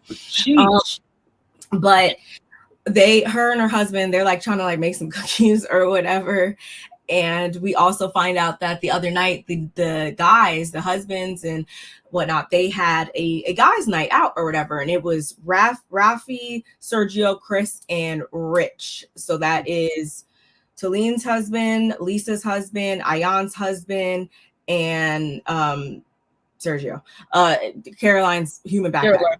So there was all of them, and he says how Sergio actually kind of opened up a bit more to them, and we get, of course, a glimpse into that, and we see Sergio going on about, or actually, before we even get that clip, I want to say Rafi brought up how they're, a bit older than him and stuff. So they were just trying to give him advice and whatnot. But as far as raising other people's children, that's something that they can't empathize with because nobody has children, bonus kids. So there was a disconnect a little bit there, but I think they did still try to support him in that moment enough for him to open up and tell them that Yasmin in particular be talking crazy to him, and he's right here. She right here. He's praying goes to college soon. Like, please let her go to college soon, because there's only like a small age gap in between them, and this kind of like throws freaking Rafi for off a little bit, because it's like, okay, they need to still see you as an authority figure, and they're probably approaching you right now as like more of a friend. So that's probably why there's all this friction right there. And Talim's like, yeah, because remember how Yasmin was talking to him crazy at the party? Like, and I was like, oh, thank God somebody else clocked it. And we get the flashback of that, of course, super cringy. And she even says that there was actual tears forming in his eyes, which I fully believe. I believe too. That's a simple man. And then we end that scene with her asking, can she put aluminum in the oven? So I'm like, it's probably best that you don't be in the kitchen. She baked some cookies and it was it can make up to 12 to 24 cookies. Like she made 6. And then the fact that she put the butter in there that was already out the butter and just stuck it in the thing. That's like, you're not softening the. Oh, I didn't even see that. Oh yeah, she took just some margarine and just scooped it in. She said, do you think this is what I need? And stuck it in there. Ain't no measuring. It was still margarine. It wasn't like soft and porry. It was just margarine or butter put in there. I was like, okay, I don't know what they show some cookies. Talene, if you're watching, I have a really good cookie recipe. So just DM me. I will send it to you. It's super easy. It's foolproof. If you need one, because ma'am, that's not how that goes. Like at all. And it's so funny because she don't know where the kitchen is, and her husband don't know where the kid's room is. It's like, what's going on here? I don't know. What are y'all doing? It's the nannies and the drivers and the PAs and the dog walkers. Are they the ones taking care of your household? Because y'all don't know where nothing is. Crazy. That's our favorite part, Larger. That's our favorite part. We love the luxury. I love it. I'm not trying to go down the street and have a party in somebody's front lawn or front driveway or whatever. I want to see stuff like this. Heck yeah. Come on. Come on. But moving forward, y'all, all the ladies, we catch them getting ready for the party, trying to pick out their outfits.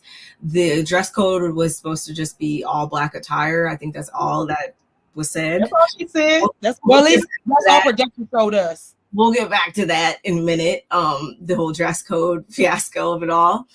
But it's did you catch when Lesa referred to Ayan as Auntie Ayan to her son? I was like, I don't even remember hearing that part. That did make me feel a little sad, because obviously I like to think no one's just going to rope their kids into a superficial relationship, a friendship. They obviously were really friends, and it sucks that now, like, how do you say Ayan or Caroline?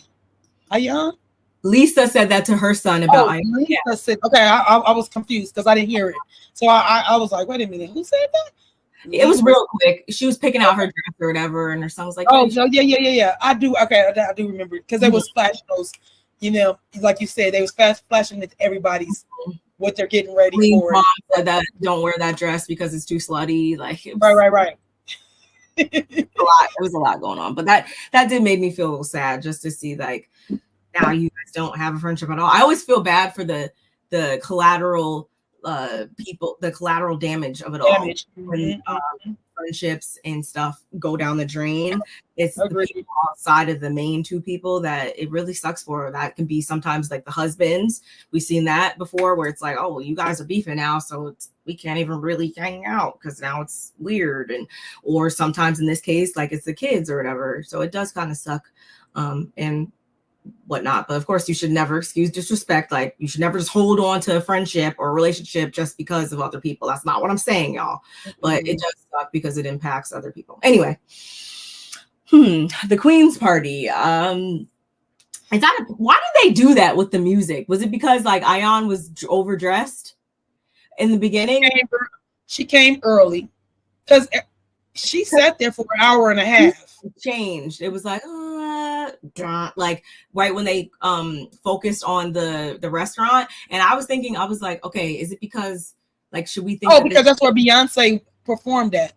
Oh, that was okay. the Beyonce performance place. People, I didn't know that was the name. Like people knew that. Like you knew. I didn't know that until later on in the episode.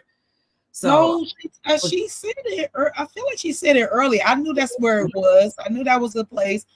I feel like she said that early on, but I don't know. The music did get very dramatic, and I did not like that they were late for her party. Like, what is going on with this? And I was like, maybe it's because I didn't hear that in the beginning. Maybe I was thinking the way she explained it, it made me think that it was going to be like a private event, like at a private. I mean, obviously they were outside, but for some reason I thought it was going to be in a more secluded, like private, like area for some weird reason. Not trying to be shady, just saying. So I thought Ayan just wanted to take them to the VVV. She wanted to take them to the VVV VIP. A taste of what they missed out on. That definitely came up in this scene. When once a lady showed up, that was actually how we opened up the dinner conversation, was over the VVIP. That was after, again, once they showed up, because everybody was late. Ayan was there entertaining herself for quite a bit. She's dancing around. She's having a good old time. And I want to say it was Sara and Saba that walked in first.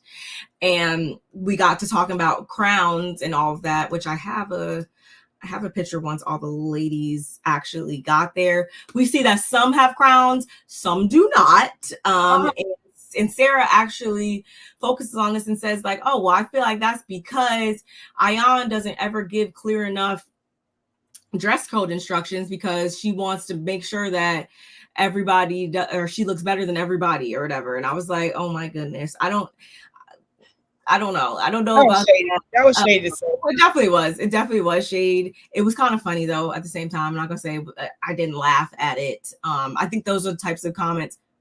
I think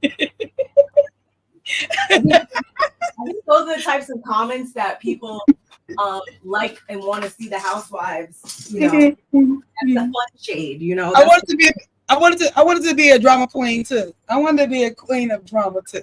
Yes, let's do it. I'm feeling like Wonder Woman. Wonder Woman. We're definitely at the Queen's party. We're definitely in the VVIP right now, y'all. We're reporting live from the VVIP. Yes, ma'am. We were partying with Beyonce's mom and all the things. All the ladies. Ooh, not me sliding. Don't slide off now. On the block. But all of the ladies, they show up, and everybody, I mean, I guess they look nice for the most part. You know whose hair threw me off though? There was a lot going on with his hair. Girl, it was a braid in there too. I seen it. It's a braid in there. I don't see it. Whoever does Lisa's wigs, maybe, because Lisa's wigs for the most part look good to me. Can they look proper with hers? Because what was on her head? There was a lot going on that head. Like, can you throw up? I don't know. She wore a crown on a crown, because her hair was a crown itself. It was. There was a mountain of hair and edges up under there, y'all. I'm sorry. I had to show it though, because I didn't like it. I wish you would have got it from that part where that braid was like right up in here. Yeah. I was like, what is that braid doing? Yeah, and it made me think about last week. Remember when you said last week, you were like, it's just like a lot. It's like full makeup, full hairline, full contour, full, like it's she needs to tone down some stuff. You know, she's a make under. Can you put up the curves? She's grabbing her crown too. Yes. It's a crown party. I hope you are having a good time in your crown, you know, because there ain't nothing but queens up in here, baby. Let's be clear. Ooh, that's saying a lot. That's saying a lot. You know, us Jersey girls. I know exactly what that means. I did watch. You do like big hair. I will say that. I will say Jersey that. Hair ain't never been enough. They like, then they say the hair has to be high because it's closer to God. Ain't that how the Jersey women feel? Yeah. It definitely does. But all the like what is it, the poofs and stuff like that. That's like we don't need to have hair like that anymore. But Teresa obviously felt differently, and I guess in this scene Brooks did too, because honey, why did she show up with that on her head? It was so bad. It amazed me like where all that mean. Yeah, my face would be peeling. I mean, the whole face would just start. It would just be closed. I'm not wearing it. Even I wear makeup when I do, but when it's sunny and hot, I don't. If I want no client's house, I'm not, because I got like, I have little blotches in my, especially down here against my oily spot. I'm throwing a little makeup on. But if it's gonna be hot and I'm gonna be in somebody's house, I don't know, put no makeup on for what? I mean, contrary to what a lot of y'all may think, I don't wear makeup every day. But there has times obviously in life where I've had to wear makeup in settings that I would have rather not had makeup on. So I know how to do it in ways to where it doesn't like I got this setting spray combo that I just say it's foolproof. Yes, it's foolproof, but at the same time that doesn't mean that I still want to have it on my face. Like, no, especially like there, like I want the minimum amount of anything on my body, the minimum amount of hair, makeup, clothes, no bra, no underwear, just something to cover up. I don't want. I'm not wearing bra and panties in Dubai. I'm not. No, I wouldn't be. I'm not doing that. I do make my trip there, and it's hot like that. Yeah, you will be seeing a lot of barefaced looks. Not only that, but wasn't they in winter? Like, weren't they in wintertime when they were outside in the sun? I'm like, this is guys winter, and they outside by the beach. I was like, yeah, no, because in the summer it's like what? I don't like, and as much as I do like the warm weather, I love it. I do like I like the different seasons as far as like I feel like it should never get under like 55 degrees, 60, honestly.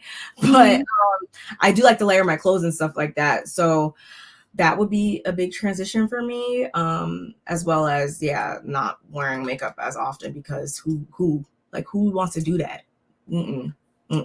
So it is kind of shocking seeing that she's able to slap it on so much and just be everything is on 10 with her. Like I said, it's the hair, the makeup, the edges, the looks. It's just I'm going to tone it down because it makes her very harsh at times. It does. It's making her look. She's a pretty lady. She don't need all that makeup. She don't need it. Like, it's different if you needed it. You don't need all that. You're making your face. You're actually making your face look harder instead of look softer. And clean, like, makeup looks and more natural makeup looks are actually what's in right now. Not saying that you have to follow trends. It's not what I'm saying, but just an FYI, the girls are going with more my skin but better look lately. Just saying. That's the only look I know how to do. That's it. That's the only look I got. I only got the natural look, the very natural. You got makeup on? I sure do. That's all I got. I'm not doing it. So they all discuss again the VVIP, the dress code details. Lesa talks a little bit about her mom and how she left, and she kind of, I don't think she fully changed her mind, but right now she's still weighing all the different variables in her life and seeing if that move is going to be feasible for her. And in the meantime, Lisa ain't letting up off of it. She is very much going to stay on her neck about getting her mom over to Dubai. But now it's time to address the elephant in the room. The elephant being between Stanbury and Brooks. So Ayan brings it up and she's like, what, you guys are acting like everything is great, but what's up? What's going on between y'all? And they both said that they're fine. It's over with. And neither is at the point where they can say they want to move forward. Brooks' thing is friendship is supposed to be 50-50. And I guess she feels like Stanbury hasn't been reciprocating that. And Stanbury on the other side is like, I don't even know if I want the friendship back. Like, that was really not cool. Like, we were really friends at the end of the day, and for you to just flip like that is crazy. Ayan also continues to stir the pot by bringing up the German African man that Sara has been talking to, apparently. And Sara tells them a bit about him, and I want to say Saba said something. I don't remember what she said, but the fact she gonna be there to meet him, and she's gonna get basically grilled or something. I'm just like, girl, okay, we got it. Yeah. We totally got it. I think Sara has managed to get to this point in her life without you being there for every step of the way and every decision. So I'm pretty sure it'll be okay. You can stand by. You can stand away. Yes, so, agree. Then Ayan wants to drum up some more fun. She wants it to be fun. She wants to play a game where they each tell each other like why they think that their other one is the queen. And Lesa went first. She said some things about Sara. Sara also said some kind things about Lesa. I didn't write down what they said. And then we moved to Brooks and Ayan. And Ayan also then, I wrote it just like you said it. Yeah, Ayan then chooses Brooks. And at this point, Ayan saying whatever she's saying about Brooks. And of course, Lesa or Stanbury is like, what is this? Are we passing around shrooms? Like, since when are y'all like, huh? What is up with this? Lisa's also lost. She's like, what? That's weird, huh?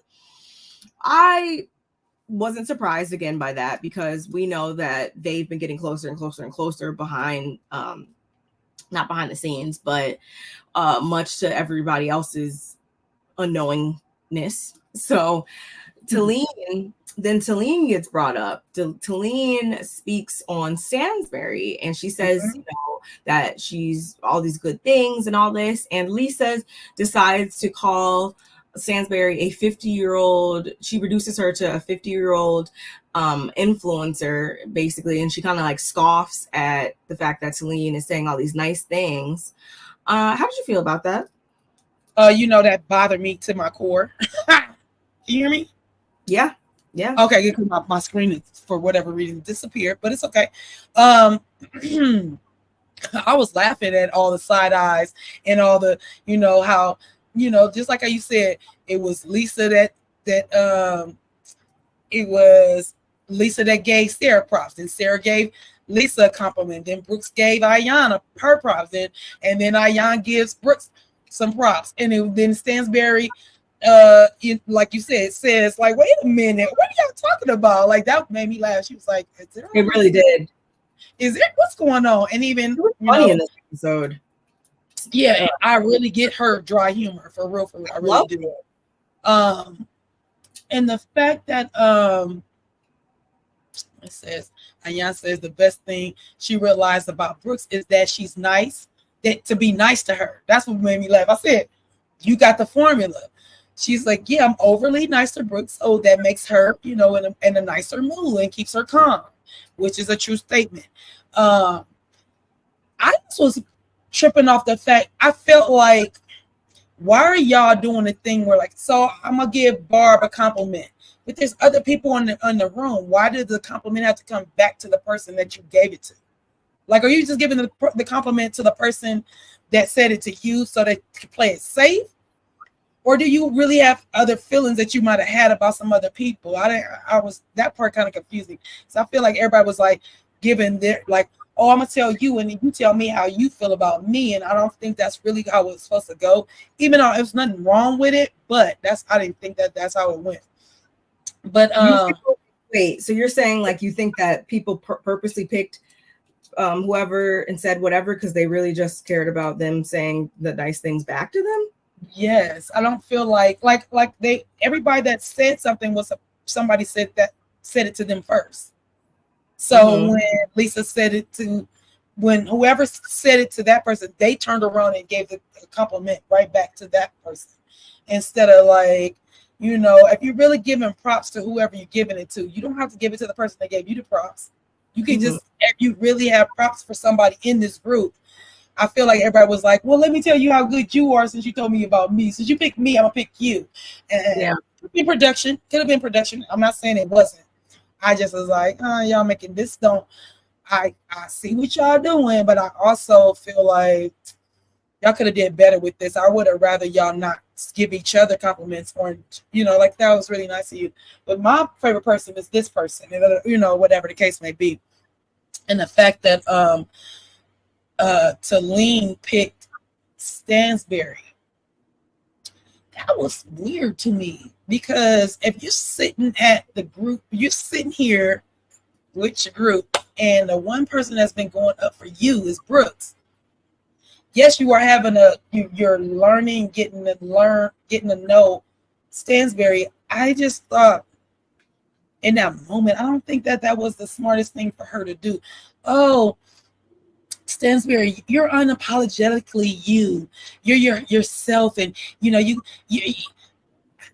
the way you were in a long-term marriage, and then you came out of that and you became the person you are, and we all should be looking up to you. And I'm like,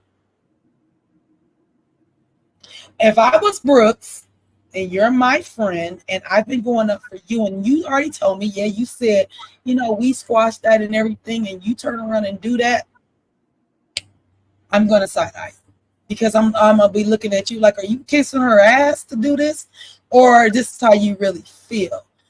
What she said was admirable and was true tea, but at the same time, I'm still like, how you break? I heard everybody at the table. That's what you brought up. So I was on the fence about that. I don't like to be on the fence. Like, I need somebody to tell me one way or the other. I don't want to be on the fence. So I was like, but then again, because right after that, we get her want to tell Stansbury, can we go talk? Can I come talk to you for a minute? And that made the table like, what they got to talk about, and we come to find out that Talene wants to tell Stansbury that her husband, Rafi, talked to her about Sergio coming to him about things that are going on in Stansbury and Sergio's relationship, marriage and stuff. Although Stansbury was a little put off about it coming from Talene, she also gave her kudos for, pulling her to the side, not talking about it in front of everybody at the table, which is great. That's showing you got class, and that is not for everybody to know. And but that does put a target on Sergio's back by his wife, because his wife is like, how dare you go talk to some people we just met? Like, what are you doing? Why are you telling Talene or even Rafi, y'all just met? Why are you telling them the business about how you feel? But the thing about that, to Sergio's, to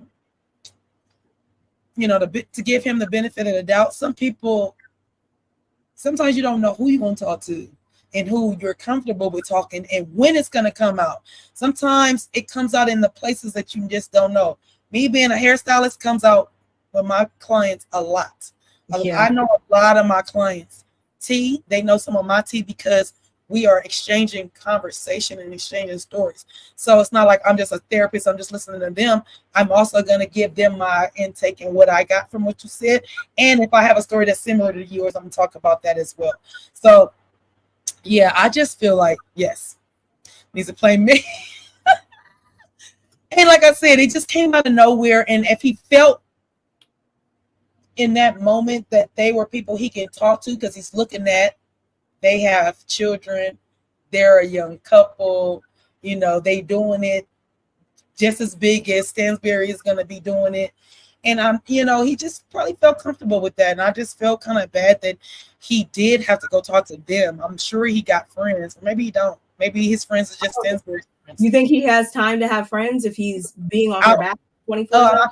Before he met his wife is what I mean. He has friends. Yeah, they're not. I don't know if they're there. They're not active. Yeah, and he hasn't been there 3 years. We can deduce, right? Yeah, he ain't been there 3 years. I think that once they got together or whatever, like that's when he decided to be there or whatever. Like, so I don't even think that he probably even had time to be a single guy there. Well, here's my thing. So they've been together for 5 years now. That's the thing. I don't think he had time to cultivate new relationships there. So his friends are wherever he was living previously, Spain. And they probably let him loose. Like, you marrying, not no disrespect, but you marrying this older lady like that, like that. I mean, she fine, she look good, but are you gonna be able to have kids with her? She already got kids. So your new baby gonna have siblings that are old enough to almost be his parent. Nothing wrong with that, because I have the same thing. I'm not saying that's not what I'm saying. It's not judging like that. I have children that are grown, and I have children that are younger, and I'm just, I feel like that situation is different. And I feel like usually like people, I mean, yeah, that can be a great thing that people want to do, or that can be like reverse, where it's just like, I'm not trying to start over again. I definitely understand both of it. And that's right. another thing, that they are completely on two opposite sides of the fence with. Like Yeah. they don't match in any area. So why again are they husband and what? Anyway, I love that she said no bro code in UAE, because that's how I felt. I didn't think about that at first as much as I'm thinking about it now. Like, yeah, I don't feel like that's something that should have been brought back, because now then they probably gonna get into it or whatever. I think Talene should have been like, especially because they're not that close right now. They're just forming a friendship, right? So it's not that you really owe her like so much loyalty, in my opinion, to the point that you had to tell her this. I think that she should have just like let that be between the guys in that moment, and maybe later on she could bring it up, maybe down the line. Why y'all just couldn't coach Sergio? Why do you have to? Why bring it to his wife? Why just not say, you know what, Sergio, we're always here as an outlet for you to talk to us. You know, if you need any sound advice, because I don't think he intended for them to go back and tell his wife. No, and so that's like. So with that, y'all should have said, you know what, thank you for, talking to us about it, and in any way we can help, but that's something that you and your wife need to work on, and if not, maybe we can all have a conversation if you want to do that, but that was not her place to go back and tell, especially because Sergio didn't talk to you, he talked to your husband, and now y'all pillow talking, and now here you go going back to her talking your pillow talk with your husband. That don't go together.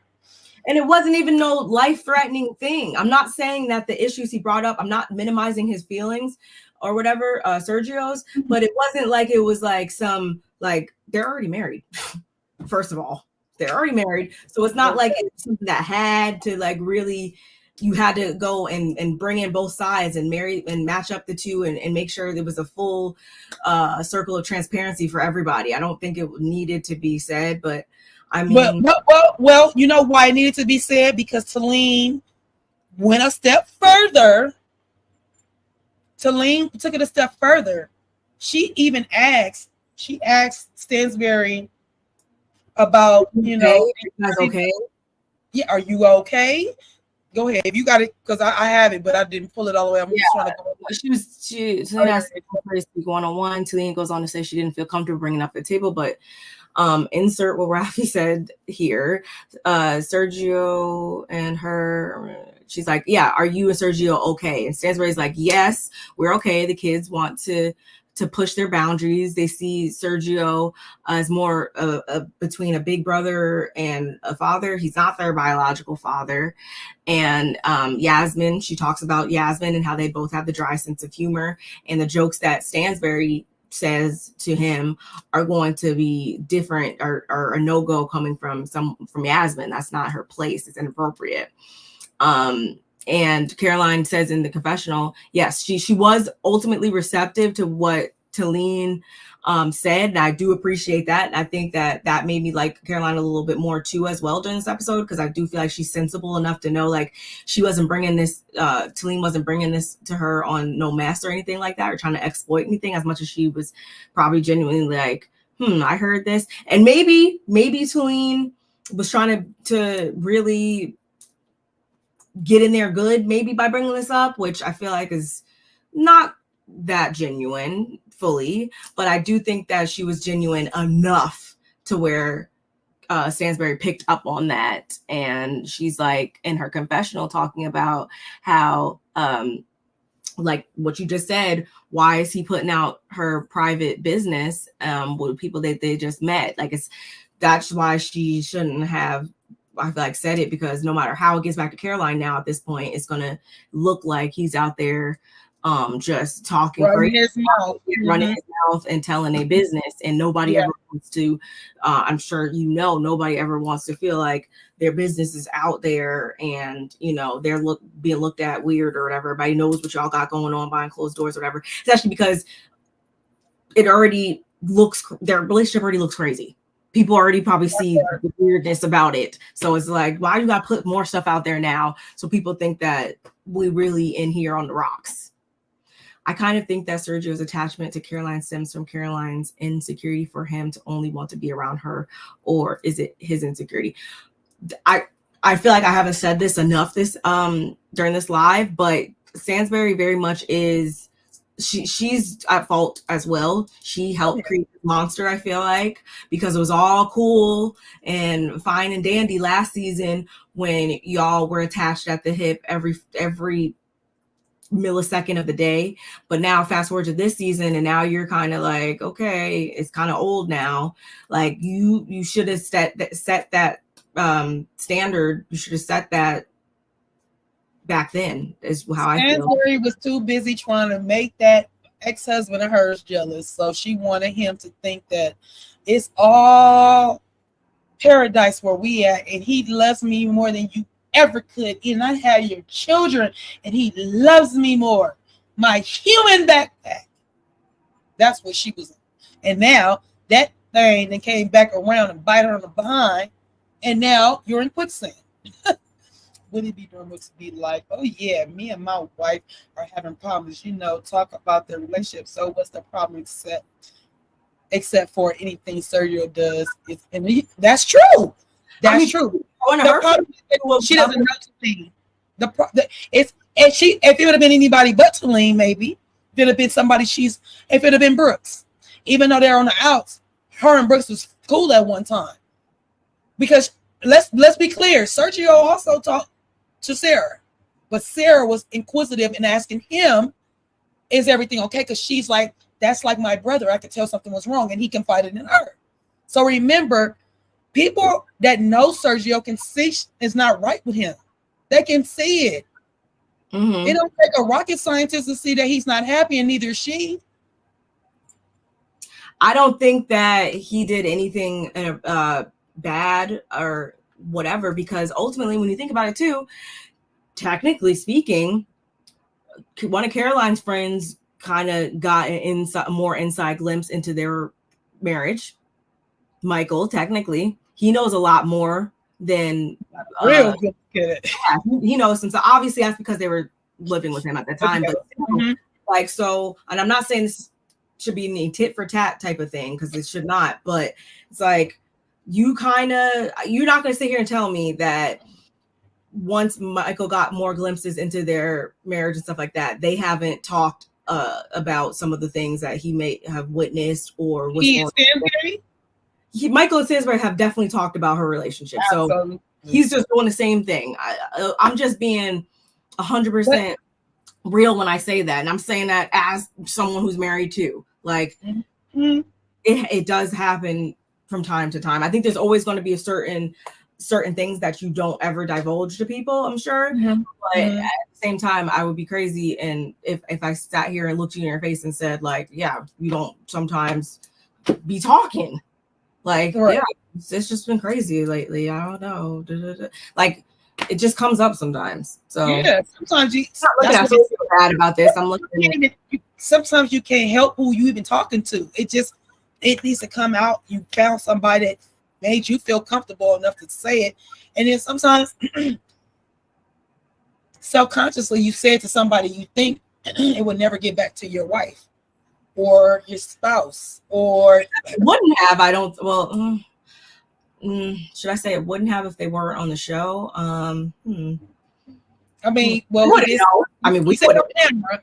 Not as many people would know. Camera, and it could get on TV.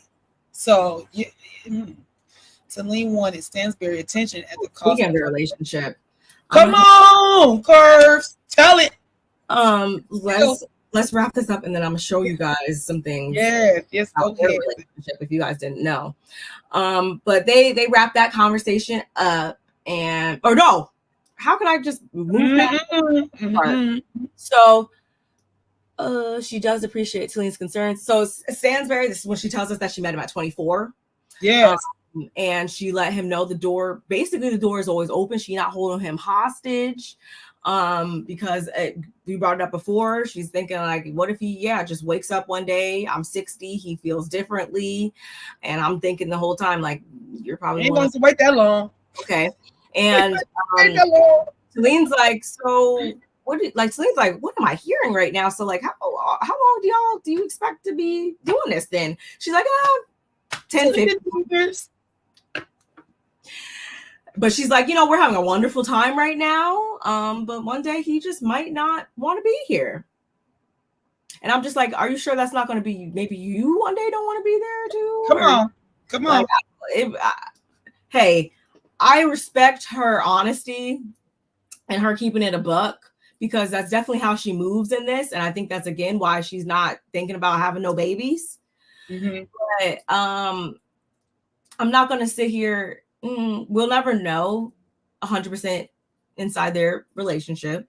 True. But I will say that I feel like she had to speak along these lines at least a little bit with him or whatever. Like, this cannot just be 100% all new news, especially because I think that she does at least care enough about him as a person that she wouldn't want all of this to just be coming up for the first time on the show. So that tells me that he at least knows a little bit about like how she feels about this. And I don't even think she's doing it maliciously. Like, she's really genuinely trying to waste his time. The only reason why I could say that she might be wasting his time, and she doesn't even think about it that way, is because technically speaking, like, he does want a child, and I don't think he's wrong for feeling that way. So it's like, if you don't want to give him that, if you don't want to have another child, then you should care about him enough, even more, that you will just let him go on about his life, which is why she should have did in the beginning. She should have been like, you know what, you can't even handle me or my life. Like, you're good to look at. You're good. We could do a little, as Funky Dineva would say, a little yang yang every now and then, but that's about it. Bro. Like, she should have spared him enough, because he's not, I feel like, emotionally or mentally mature enough to even do this with like no strings attached, pretty much. His string.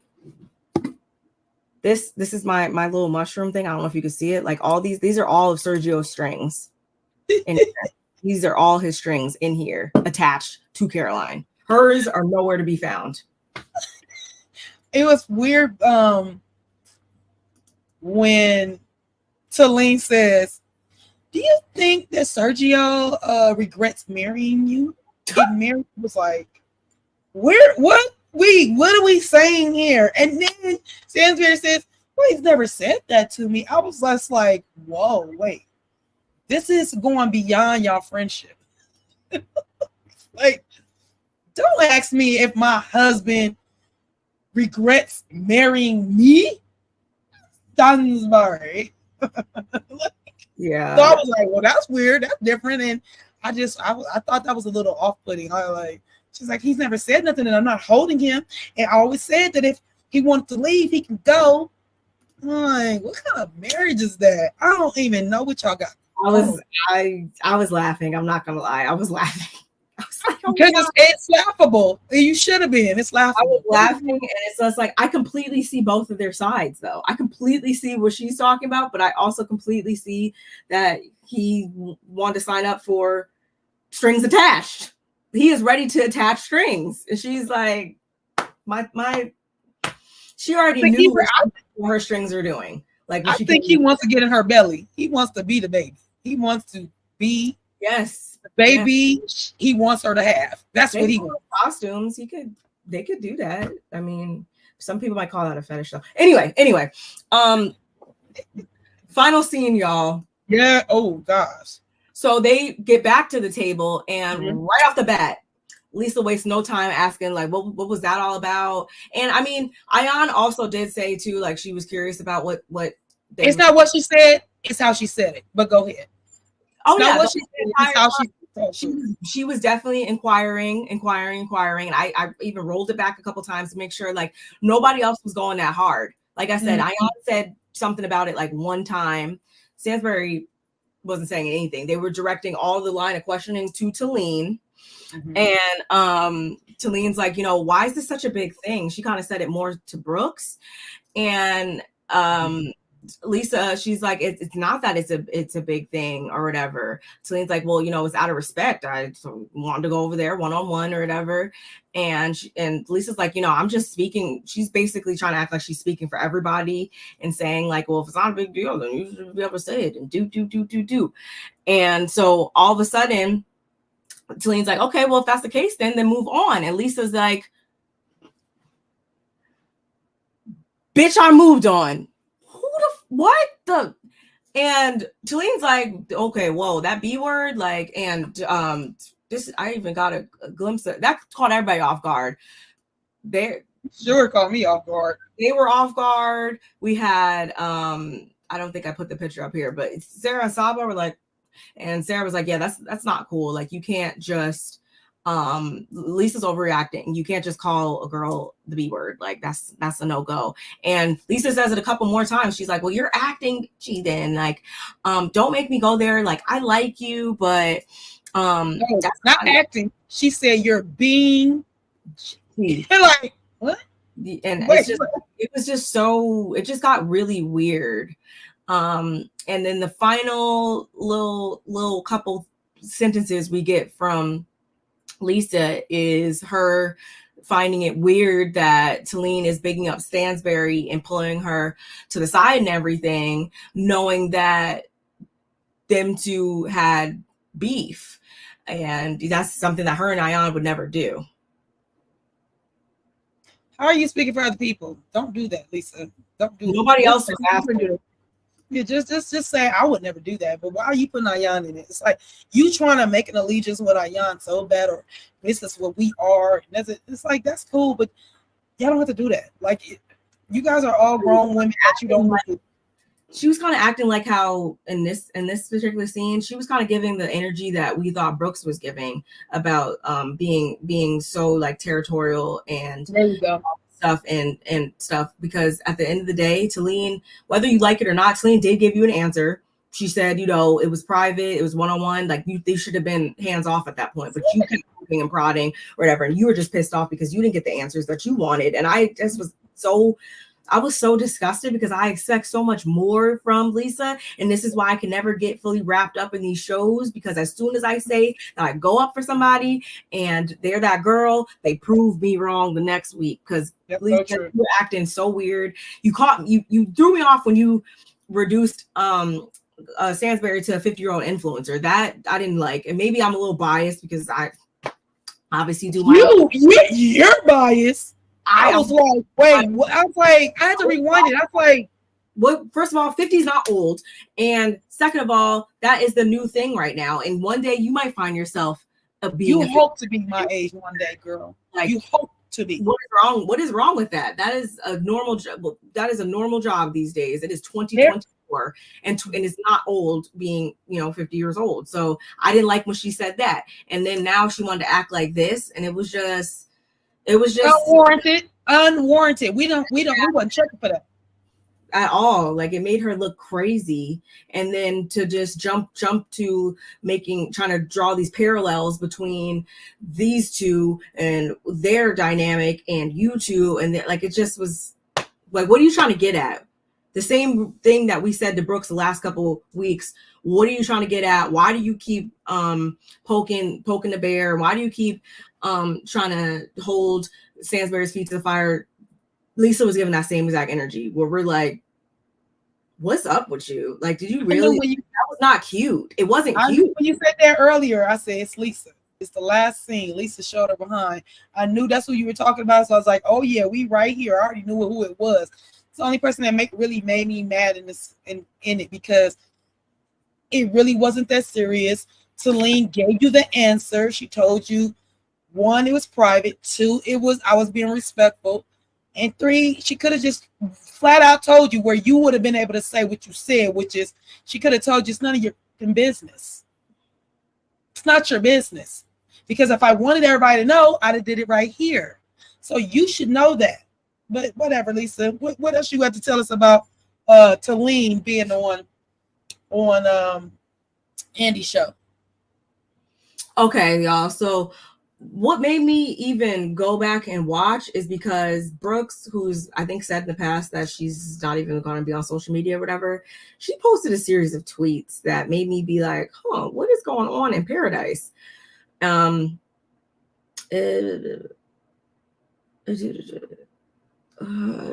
Which one is it? Oh, I didn't even read that last one. So I saw a couple of tweets where Caroline's talking about how she put Talene on the show. And Caroline Brooks. Yes, Caroline Brooks. It really just made me go on ahead and go watch What Happens Live. And Talene was on Watch What Happens Live, and she was asked, like, they're playing one of the games, and she was asked something along the lines of who is like more of the quintessential housewife out of the two, Caroline Brooks or Caroline Stanbury. And it was like the two Carolines, like pick one or whatever. That was the game. And Talene answered by saying something along the lines of, well, Caroline Stanbury would be the more quintessential housewife out of the two of them, because Brooks apparently be like sleeping with a whole bunch of like wealthy men. She basically made it seem as though Brooks has just slept with a whole bunch of men, and that is how she has amounted so much success in her life. And that is why then I think Caroline was set off and started to roll out all these series of tweets that you guys see on your screen. Oh. So yeah, that tells you exactly where they stand right now. I'm trying to look for the first tweet I saw. I was like, what is she talking about?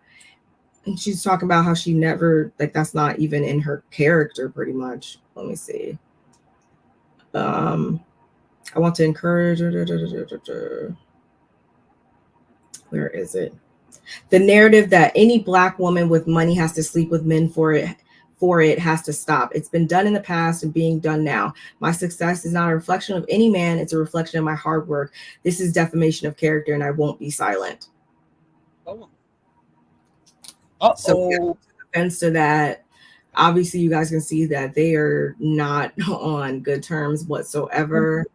And Talene said some other things that made me think that I thought for a second that she was on better terms with like Lesa, but I'm thinking that that's not exactly the case, because based on some of the ways that she answered some of the questions and stuff like that on Watch What Happens Live. I'm reading the last one. That's the one you was talking about, that last one? Yeah, actually, I'm not sleeping with anyone at the moment. Yeah, Talk about who Talene and her husband are sleeping with. Let's not go there. You have kids and I like them, so tread lightly. I mean, and Brooks was also like reposting a lot of Lisa's tweets, which I was like, who was?